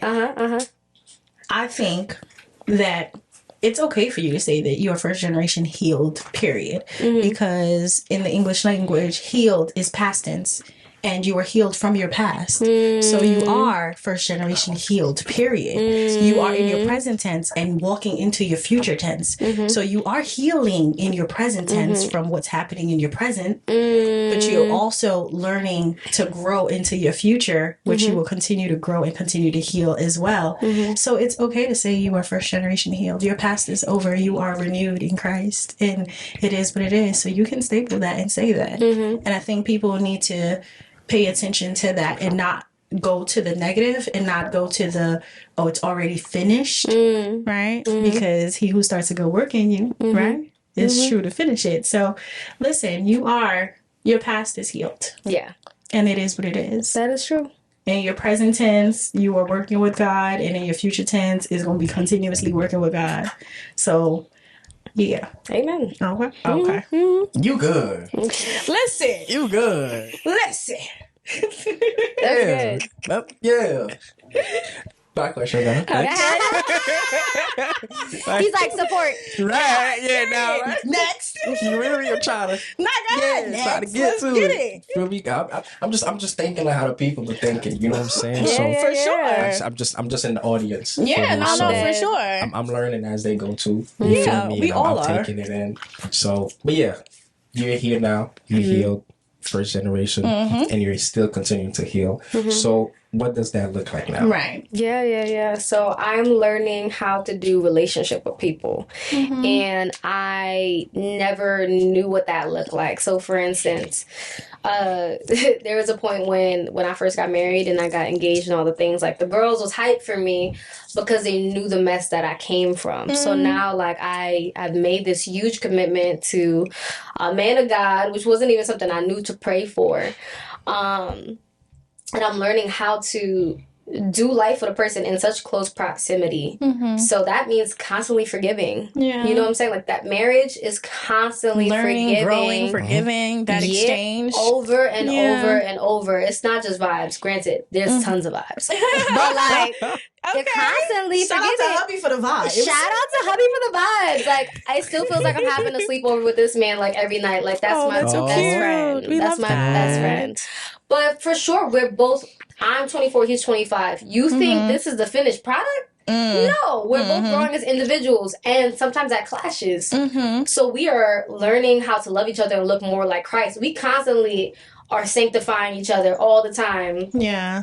And so I'm learning how to do relationship with a person as I see firsthand their growing process, and learning how to be gracious and loving and patient. I learned how to do relationship with people through church. I have experienced church hurt, quote unquote, and which essentially is like doing conflict with people at church. Right. That's the thing that what comes with church hurt is like, oh, there's a problem and they leave. No conversation was had, or like so. I've learned how to do conflict with people. I don't really know like that. Like I was that person of like, hey, I gotta know you for 10 years before you start acting up. Like something gotta give here. I can't just know you in a year and you already tweaking. Like, I don't have the energy for that. I don't have the energy for that. You know, we haven't built that rapport for me to want to do this. I've never talked so much in my life. Like, I have conversations with people all the time. And I handle conflict faster. It's easier. Not being passive aggressive. Not shutting people out and just leaving. Like, because I was a leave kind of girl. Like conflict, I was just like, I'm out. I can't do it. I ain't got the patience for it. One thing the Lord will do is convict you. Lord. So fast. Lord. He was like, you're going to sit right here. Yeah. We're going to talk about it. We're going to talk about it. Yeah. And that's harder than leaving. Yeah. Leaving is easy. Yeah. So I learned how to do relationship with people. I'm challenging the way that I treat my body. So with my husband, like I abstained for the first time in my entire life, and this was one of the healthiest relationships I've ever been in. That was extremely difficult. You know, coming from a woman that was into sexual liberation and all the things, and harm myself through my body. So I started to honor it as a temple. So that came through how I move sexually, but that also came out through fitness. Taking care of my body. Like, Hispanics don't eat veggies, y'all. I don't know if you know, but like, I didn't see a veggie for years. I didn't start eating vegetables until like 2 years ago. They don't eat it. It's like beans. That's it. You're gonna get beans or a plantain, and that's it, bruh. Yeah. So, and I come from a family that either has diabetes, high blood pressure, all the things. So, challenging that and like trying to get my nutrition in order, trying to get into fitness. When it comes to my career, like being a content creator is a huge step of faith in this culture of like 9 to 5, get a degree. Like to do this, I constantly have to depend on the Lord, especially with people's attention span. Oh yeah, like I have to remember that like agencies do not put me in rooms, brands do not put me in rooms. Like the provision that I get comes from the Lord solely. Yeah. So I have to constantly be in prayer about that because that's anxiety inducing. Like, yo, Lord, it's a net 60. They a few days late. Like bills still gotta get paid. Like your prayer life hit different when the bills still gotta come. So even my work like makes me dependent on the Lord because I could get a 9 to 5. You feel me? That doesn't take no faith from me. I can be disciplined. I could clock in and out. I like a check every 2 weeks. But it takes more for me to be like, Lord, I'm going to depend on you. Yeah. You know what I'm saying? So that, even within my work, and that might not be the calling for everyone, but for me, that's one way that God has stretched my faith.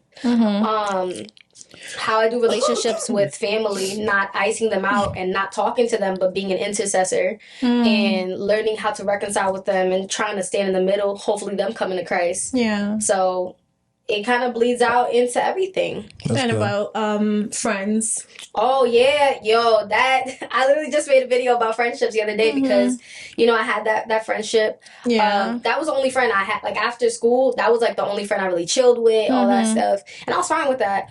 But when that friendship ended, I was like, now what? Because I didn't want to give people a chance. So like, how do I make friends? How do I make friends as a 20-something? Yeah. And then especially like you're at this cusp and you're like changing. So it's like, what kind of friends do I want? What kind of friends do I want? How do you start that when it's not in a system? Because we make friends through school, work. I work remotely. Yeah. And I'm not in school. And so it's now COVID. what? And it's COVID. Y'all so how all do I sick. develop a relationship? Yeah. How do I do that? So learning to be vulnerable, to ask people to go out, to learn to depend on people, how to show up for other people. It's way more vulnerable as an adult than it ever was in school. In school, y'all got the same schedule, same annoying teachers, the grades, y'all experiencing the same thing. But when you're in your 20s, your 30s, one person can have a kid, the other person could just get married, the other person's in the club. Like, it varies. Yeah. Like, what are we talking about? You know what I'm saying? What are we going to do? Now we got income. Are you even free? Right. Does our schedules I'll see you next month. Like, that's how it is. You in, sis. That's how it is. Pencil you in. That is how it is. It's so real. It's so real. It is, and it takes so much intentionality. So learning how to develop new relationships, being vulnerable with women, and like, I've met so many incredible people. It's crazy. And I realized I even held that past friendship to on a pedestal because I was like, I can never make a friendship like that again. Like that close. I'll never have it again. Yeah. I was like, I've known them for 10 years. How am I ever? They know me, they real know me. They see me in the trenches. Like, now who will know me like that? Exactly. Yeah. And if I had kept my heart closed, I would have never experienced the friendships that I have now. Love that. That are so fruitful. So, love that. Would you call yourself a girl's girl? I'm a girl's girl. Okay, because I'm like girl's girl advocate. So. I love the girlies. I gotta ask all the girlies when they come on the pod. Are you a girl's girl? Are you? Do you like girls? Not like that. Pause. Can women say pause? No. You can. Oh, women can't say pause. Why? Y'all cannot say Pause for something for anything like that. No, it's double standards. They don't want us to have nothing. No. You can say pause. Are you bro. kidding me? Y'all want us to have Y'all nothing. have everything. No, I'm saying like bro. from y'all. Oh yeah, no, please. Whatever. We don't got much. Exactly. Leave what's for us, man. Pause. I'm dead. Please, y'all can't say pause. Whatever. Okay, but I love that you're a girl's girl. That makes my heart happy because I think that it's really important for women to support women and to have a village of women. Because honestly, only we see us and only we understand us. Yeah. And to have a surrounding that you can be transparent and vulnerable with and just share or go through life with and get advice from. And just hold it down, like, and just be. Yeah. Just be. Just show up. It's important. And then get that support and that love, and that confidence boost and all that. It's like, it's all that.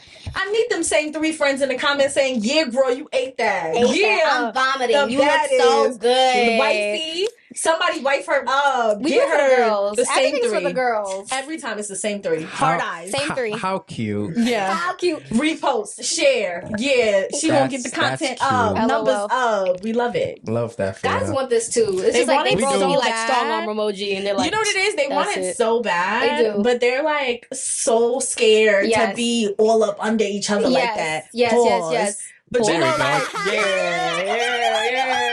yeah. You feel me? He said it worked. It worked. yeah. But like, I don't know, y'all.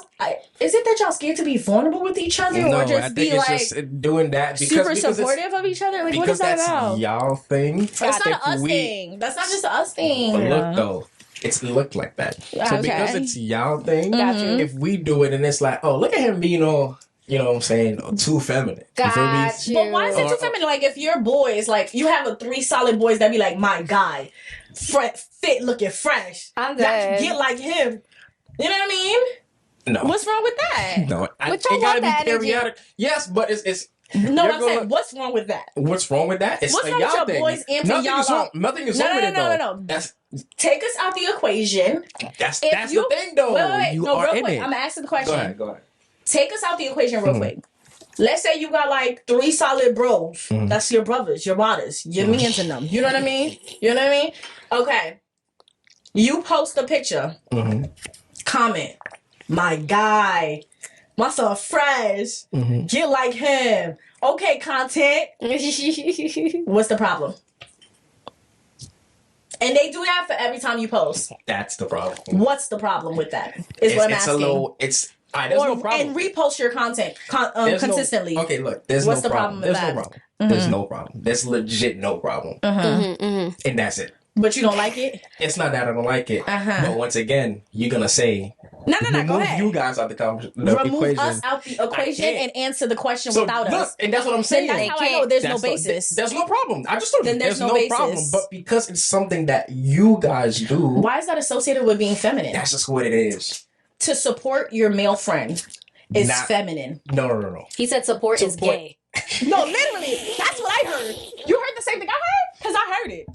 No. That's what I heard. Okay, for example. That's what I heard, bro. For example, I heard it. I heard it in my voice. Yo, he on it.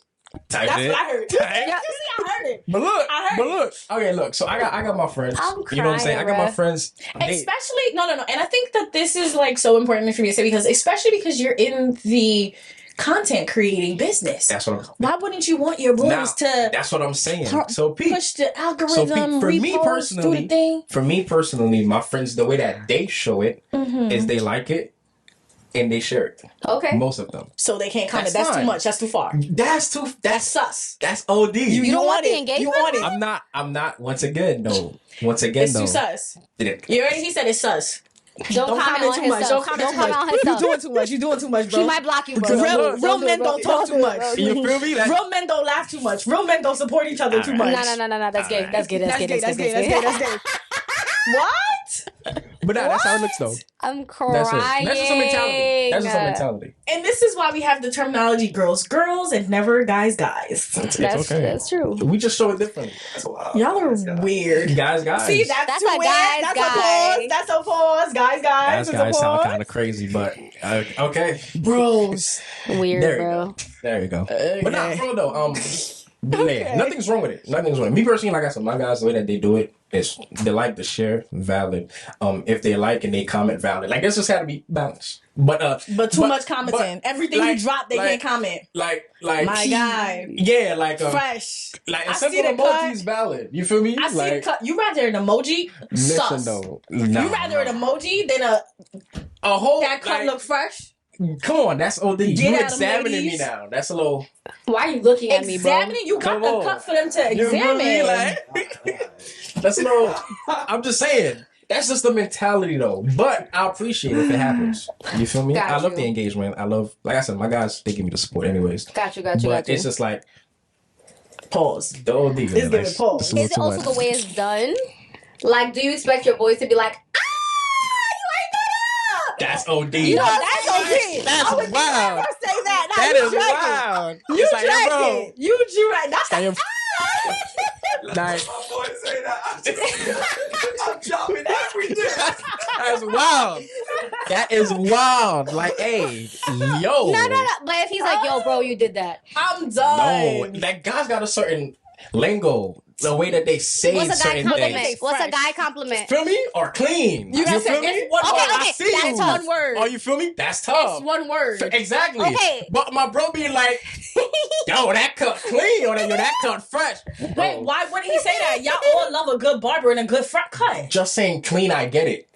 Oh, that's what I'm saying. It's like you doing too much. It's like you doing too much. You doing too much, bro. You doing too much. If you just say yo, chill. It's gonna be chill. All in the description. Yeah, like don't describe. Got you. Feel me? Come to me, your cut looking mad. Go over here up. You feel me? Like that's a little too much. What if you want to know where your barber at? Can I get a cut? Like, Ask for the yo. That's clean cut, bro. What's that? That's a fact. But like, what's me? You be like, yo, I love how he like. Yo, the way he went, like that curve, yeah, bro. For me, that's OD. Good. So in the terminology of the women, not too much. Yeah. Just not too much. Don't be too descriptive. It's like, don't do too much. Yo, clean fit, fire. Yo, you know what I'm saying? Like, yo, this Let tough. me say something, girlies. Come onto my page. Tell me I'm a baddie. Tell me who I like. Details. Your booty getting bigger. Oh, Yes. what's going on? What's the gym routine? Your skin looking clean, mama. What's going on? Let me repost that. It's Girls know how to wifey. give compliments. Girls know how to give compliments. Right. Yeah. You're gonna feel really good about great yourself. for y'all. Like, That's wow, blow me amazing. up. Talk about me. Repost me and to put a song that reminds you of This it. explains why women hate male compliments. Yo, bro, like So much. can you imagine? Y'all say to us like, "That's cool." What's cool? That's nice. What's cool? Tell me. What, my hair, my fit, my cool? I went for sexy. I went for fire. I went for, oh my God. What do you mean that's cool? See, like, come on, bro. That's a lot. That's too much show. Do you know how long it takes to get ready? I expect an in-depth The biggest compliment men give women is like, "You're beautiful." Type. That means What no. means- That's they love you. That's the "you're beautiful" because they don't drop that easy. You know. And here's what I realized is because the reason why personally I'm about to but this is Go ahead. the reason why I've learned to not be so descriptive is because of my sister. Real talk. Why is that? What do you mean? Because I know your every- sister, you and know your my sister. sister. I know your You sister. know my sister. And your sister's a lot. She's Exactly. she's vibrant. She's gonna give the description. Exactly. She's gonna tell you, "Ooh, but that shirt with So- the pants, that combo, yeah." so you could hey. imagine. She's the girlies You girl. could like, imagine I had to deal with this for so many years. But My she's sister, amping you. No, not me. Oh, okay. Say when she acts, you know what I'm saying? Okay. Oh, for Hey, you. no, bro. How this outfit look on me? Sis, you look amazing. Now I think I look this way. Now you don't think I look this way instead, or Because you didn't give enough. And that You should have gave all you had in the No. first time, and she would never ask you no questions after that. that's the reason why I Cheat personally. code. Let me tell you And something. that was all I had. I can't get full. Listen. Get full. What you want me to say? Let me tell you something. What you want me to say? Right. Cheat code, man. Cheat code. If a woman, your sister, your friend, your girl, your wifey, your baby mama, ask you how she looking, is she putting on that name? The more descriptive you are, even if she doubted the fit, she's going to step out knowing that she that. You got to hit her from the top to the bottom. Hey. Hit her with the, your hair. You did that. Yeah. Your fit, body, the girls are going to be jealous. First of all, your body's eating it up, okay? The shoes, listen, it's compliment. It's matching the fit. You listen, the aura, the vibe. You're beautiful. You know that. She's not gonna ask you one thing. So you She's want gonna me? be like, "Oh my So- god, Go in. So you want me? Go in. really? So you you want me- really liked my hair? Oh my god, really? Really? So- That's all you're gonna get. It's So the really. I finished spending all my vocabulary 8 hours at work to come and tell you even more when I see you. So the people at work is more important than me. Here we go. See, this the bullshit I'm talking about. All right. Wasn't ready. See, here we go. All right, bro. Ready? All right, let's get back on topic because you're not ready. You're not ready. No, you're I'm not not. ready. You're not I ready. can't. I just spent 8 hours giving all my vocabulary to the freaking people. And so man. that means I only get leftovers. That means That's you're crazy. beautiful. So the people at work get more than I get. Nah. Who's more important? Period.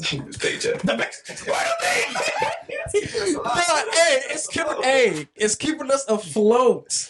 I gotta give the white man the hours because they helping me provide for you. You know what I'm saying? Negative. Like, see, here we go. Hey, And it's forever gonna be this way. No, because next time you ask me to cook something, no, let your boss keep you afloat, Here we. right? Let That's your boss keep you wild. afloat. Because you get everything you need in the 8 hours that you can't give me with anything when you come back home, right? So don't ask me for more. Oh, okay. Oh, okay. Anyway, I'm not alone. The smile. anyway. Not alone. The fellas understand. It's okay though. It's okay. I mean, like, hey, it is what it is. I guess fellas, we just gotta say more. If you can't say more, if you can't Use say your more, that's words. okay too. If Use you your can't say more, words. that's okay too. Cause we don't got more, man. Don't do that. Don't limit yourself. You got more. We know. You got more. When you care, you got more. The thing my wife told me, she literally told me, she was like, "Go read Songs of Solomon. That's what I want." That's what I read Songs of Solomon and I said, "Ain't no Shout out way. to wifey. Ain't no way I'm hitting this. No way I'm hitting this. I'm not hitting this. I'm right. I'm sorry. Okay. I It cannot. was hitting. I ain't gonna lie. I read it. I was like, "Yo, he got." No, you know he what? had that Realistically Christian speaking, Riz. no, you know what it is. Respectfully and realistically, we don't expect that 24/7. We just want you to have it when we need it. You know what I mean? That's it. That's all. That's all the time, bro. I need it all the time, man. That's not true. Don't do that. It be morning. Okay, well, That's you know not true. what? I'm Because over women want him. love. So what if she respected you a few times? What if she have energy to respect you all the time? What if sometimes she's like, I'll give you respect. Sometimes she gonna humble you real fast. That part. Because y'all want that respect. That For part. sure. You want to be honored. But That what she's part. like, yo, but I just respected like my coworkers all day, bro. I just You want me respected to my be boss. lovey-dovey I all was day, respecting right? this white man all day. Now I gotta come and respect you? That I'm sounds keeping us afloat. That's It's the afloat. It's the Come afloat. on, bro. It's the afloat. Like we two seconds away from sinking. poverty. Wow. You don't want to go back to the hood. I see. Like, what are you talking about? Afloat. Oh, man. You got emergency savings? What's going on, bro? Do I need my life vest all the time? My life vest? like Nah, that? just keep it under the bed. Why you looking Floating like that? crazy. He's like, I'm trying to fight for us. Come I want on, us to man. survive. It's okay. We're good now. We got 3 months of savings. We're good. I We're bet. out. We're out the hood, bro. Wow. I bet. Okay. All right. Let's tie Nah, back that was That's how in. that gets That was run. funny. That was funny. Okay. So we are at this space where you are being mindful and, you know, connecting with people, places, and things, whether platonic or romantic or familiar places, and people that you're like connecting with in a way that reflects who you are now and who God calls you to be. And being in that mindset of healing in the present tense, right? And also not going back to the past tense of what you were healed from. Yep. So all I can say is, in terms of your content, in terms of future tense, you know, I know God is in charge of the future, right? But in terms of present tense or future tense of things that you want or desire for yourself, what can you speak to in terms of like where you're trying to take your content, where you're trying to take yourself as an individual? Is there spaces that you want to continue to grow in, and like how are you actively trying to do that? That's really good. A big thing I definitely want to do, especially I want to break into the YouTube space for sure. I literally just got accepted into this women mentorship program. Nice. And like they're gonna help us, like, you know, just grow on YouTube and get used to it. Because Lord, that has been a Let's go. hill. YouTube is where the Thank money's you. at. It is. They look out for creators. Yeah. For real. Okay. So, and I want to use that. I want to develop more of a brand between me and my husband to show what healthy relationship, healthy marriage can look like. Because a lot of times we see what we don't want in a marriage, but we don't see healthy example of what marriage can be. It's just like, don't do this. But it's like, okay, so how do we do the good? Right. You know what I'm saying? Like, okay, they're like, communicate. How? You know what I'm saying? I seen what don't look good, but how do I actively communicate? So just passing on the things that we're taught, normalizing things. That's what I try to do with my content in general, is like normalizing real life experiences. Yeah. So disagreements happen in marriage. That still happens. You know what I'm saying? So you know, that to me, that's a reflection of God, and showing people how to do that. You know, is great. I definitely want to continue on with like the first generation heal journey. I want to progress in a way of developing community. I want to move it from just online to something real and tangible.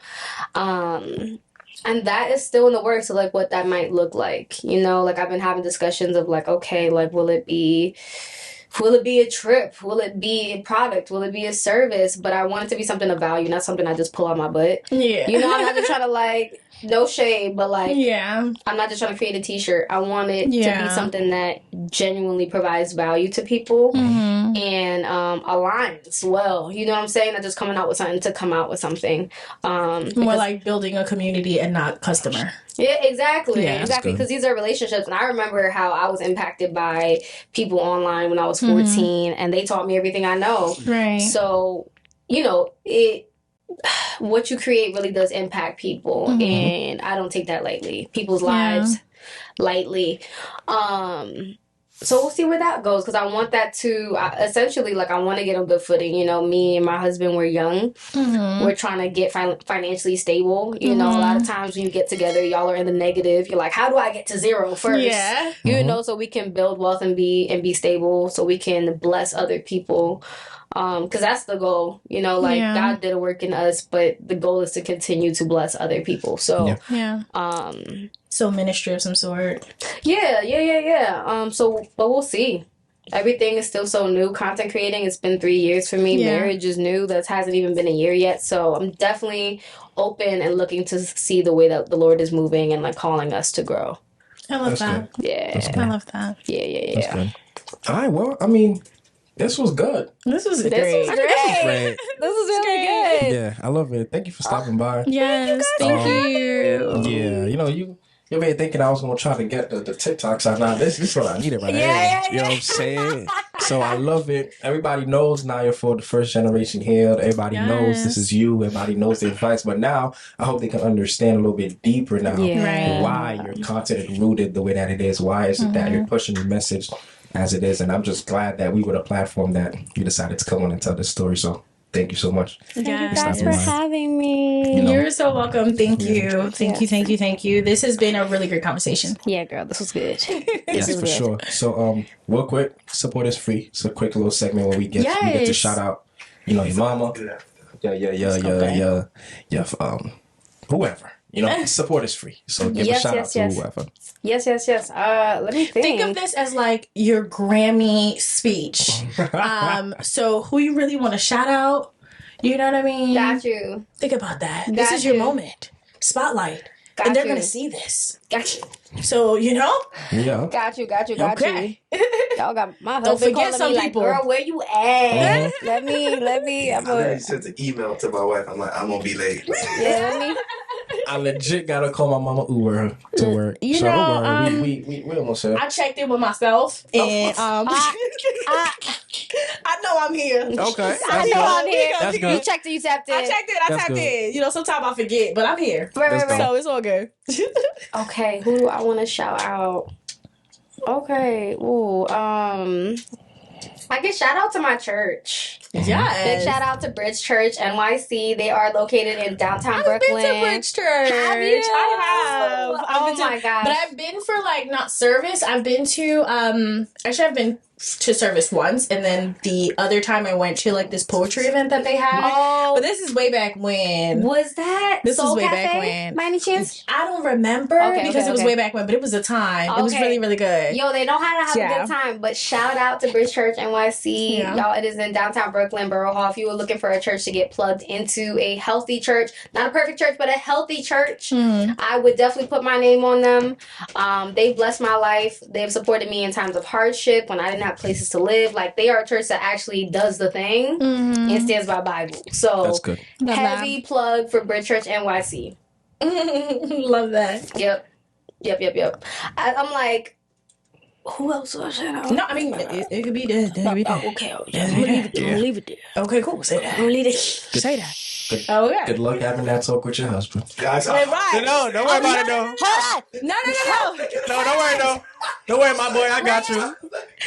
Don't worry, my boy, I got you. I wasn't even gonna say that because for real, like I thought mostly like people shout out like people, places, and things that they're connected to or doing something that they want other people to follow or thing. You know what I mean? But shout out, she didn't get to put her husband out there like that. You know, he might not be a social y'all butterfly. giving me ideas though. Wait, you catching me off guard. I didn't know. We can chop and screw this. So go ahead. Okay, babe. So there's this event on 420 called the Genesis Summit, and it's for Christian creatives. Love that. Navigating the creative industry as a person of faith. That is coming up. I think their pages. Give me 1 second because I'll be a panelist speaker there. So if y'all want to come through, I might have to pull out. I had to pull up. I'm gonna have to pull out. 420. What is 420? When is That's 420? usually the day people smoke. Yeah, that's all I knew. I don't know what day that fall on. I know that's Smokers Day, but Jesus is in the midst. She redeeming it. Okay. Hallelujah. So yes, it is called the Genesis Summit. That is their page right now. That's a Saturday. That is a Saturday. Valid. Yes, they're doing. Might have to start. Early, might have to start. Might have to start. They just started early bird tickets. Say that. Yes. So please come through. And then shout out to my hubby. There we go. I got you, my boy. There we go. His handle is Define Lewis, DEFINE .LOUIS. Wait, like defined or like define? Define. Oh, okay. There we go. Louis. People be calling him Louis, but it's Louis. I put some respect on it. It's Louis, just like it's Pierre, just like it's Jean-Baptiste, just like it's Jean-François, just like it's Pétion, just like it's Claude. Say it right. All right. Say it right. Just like it's Etienne.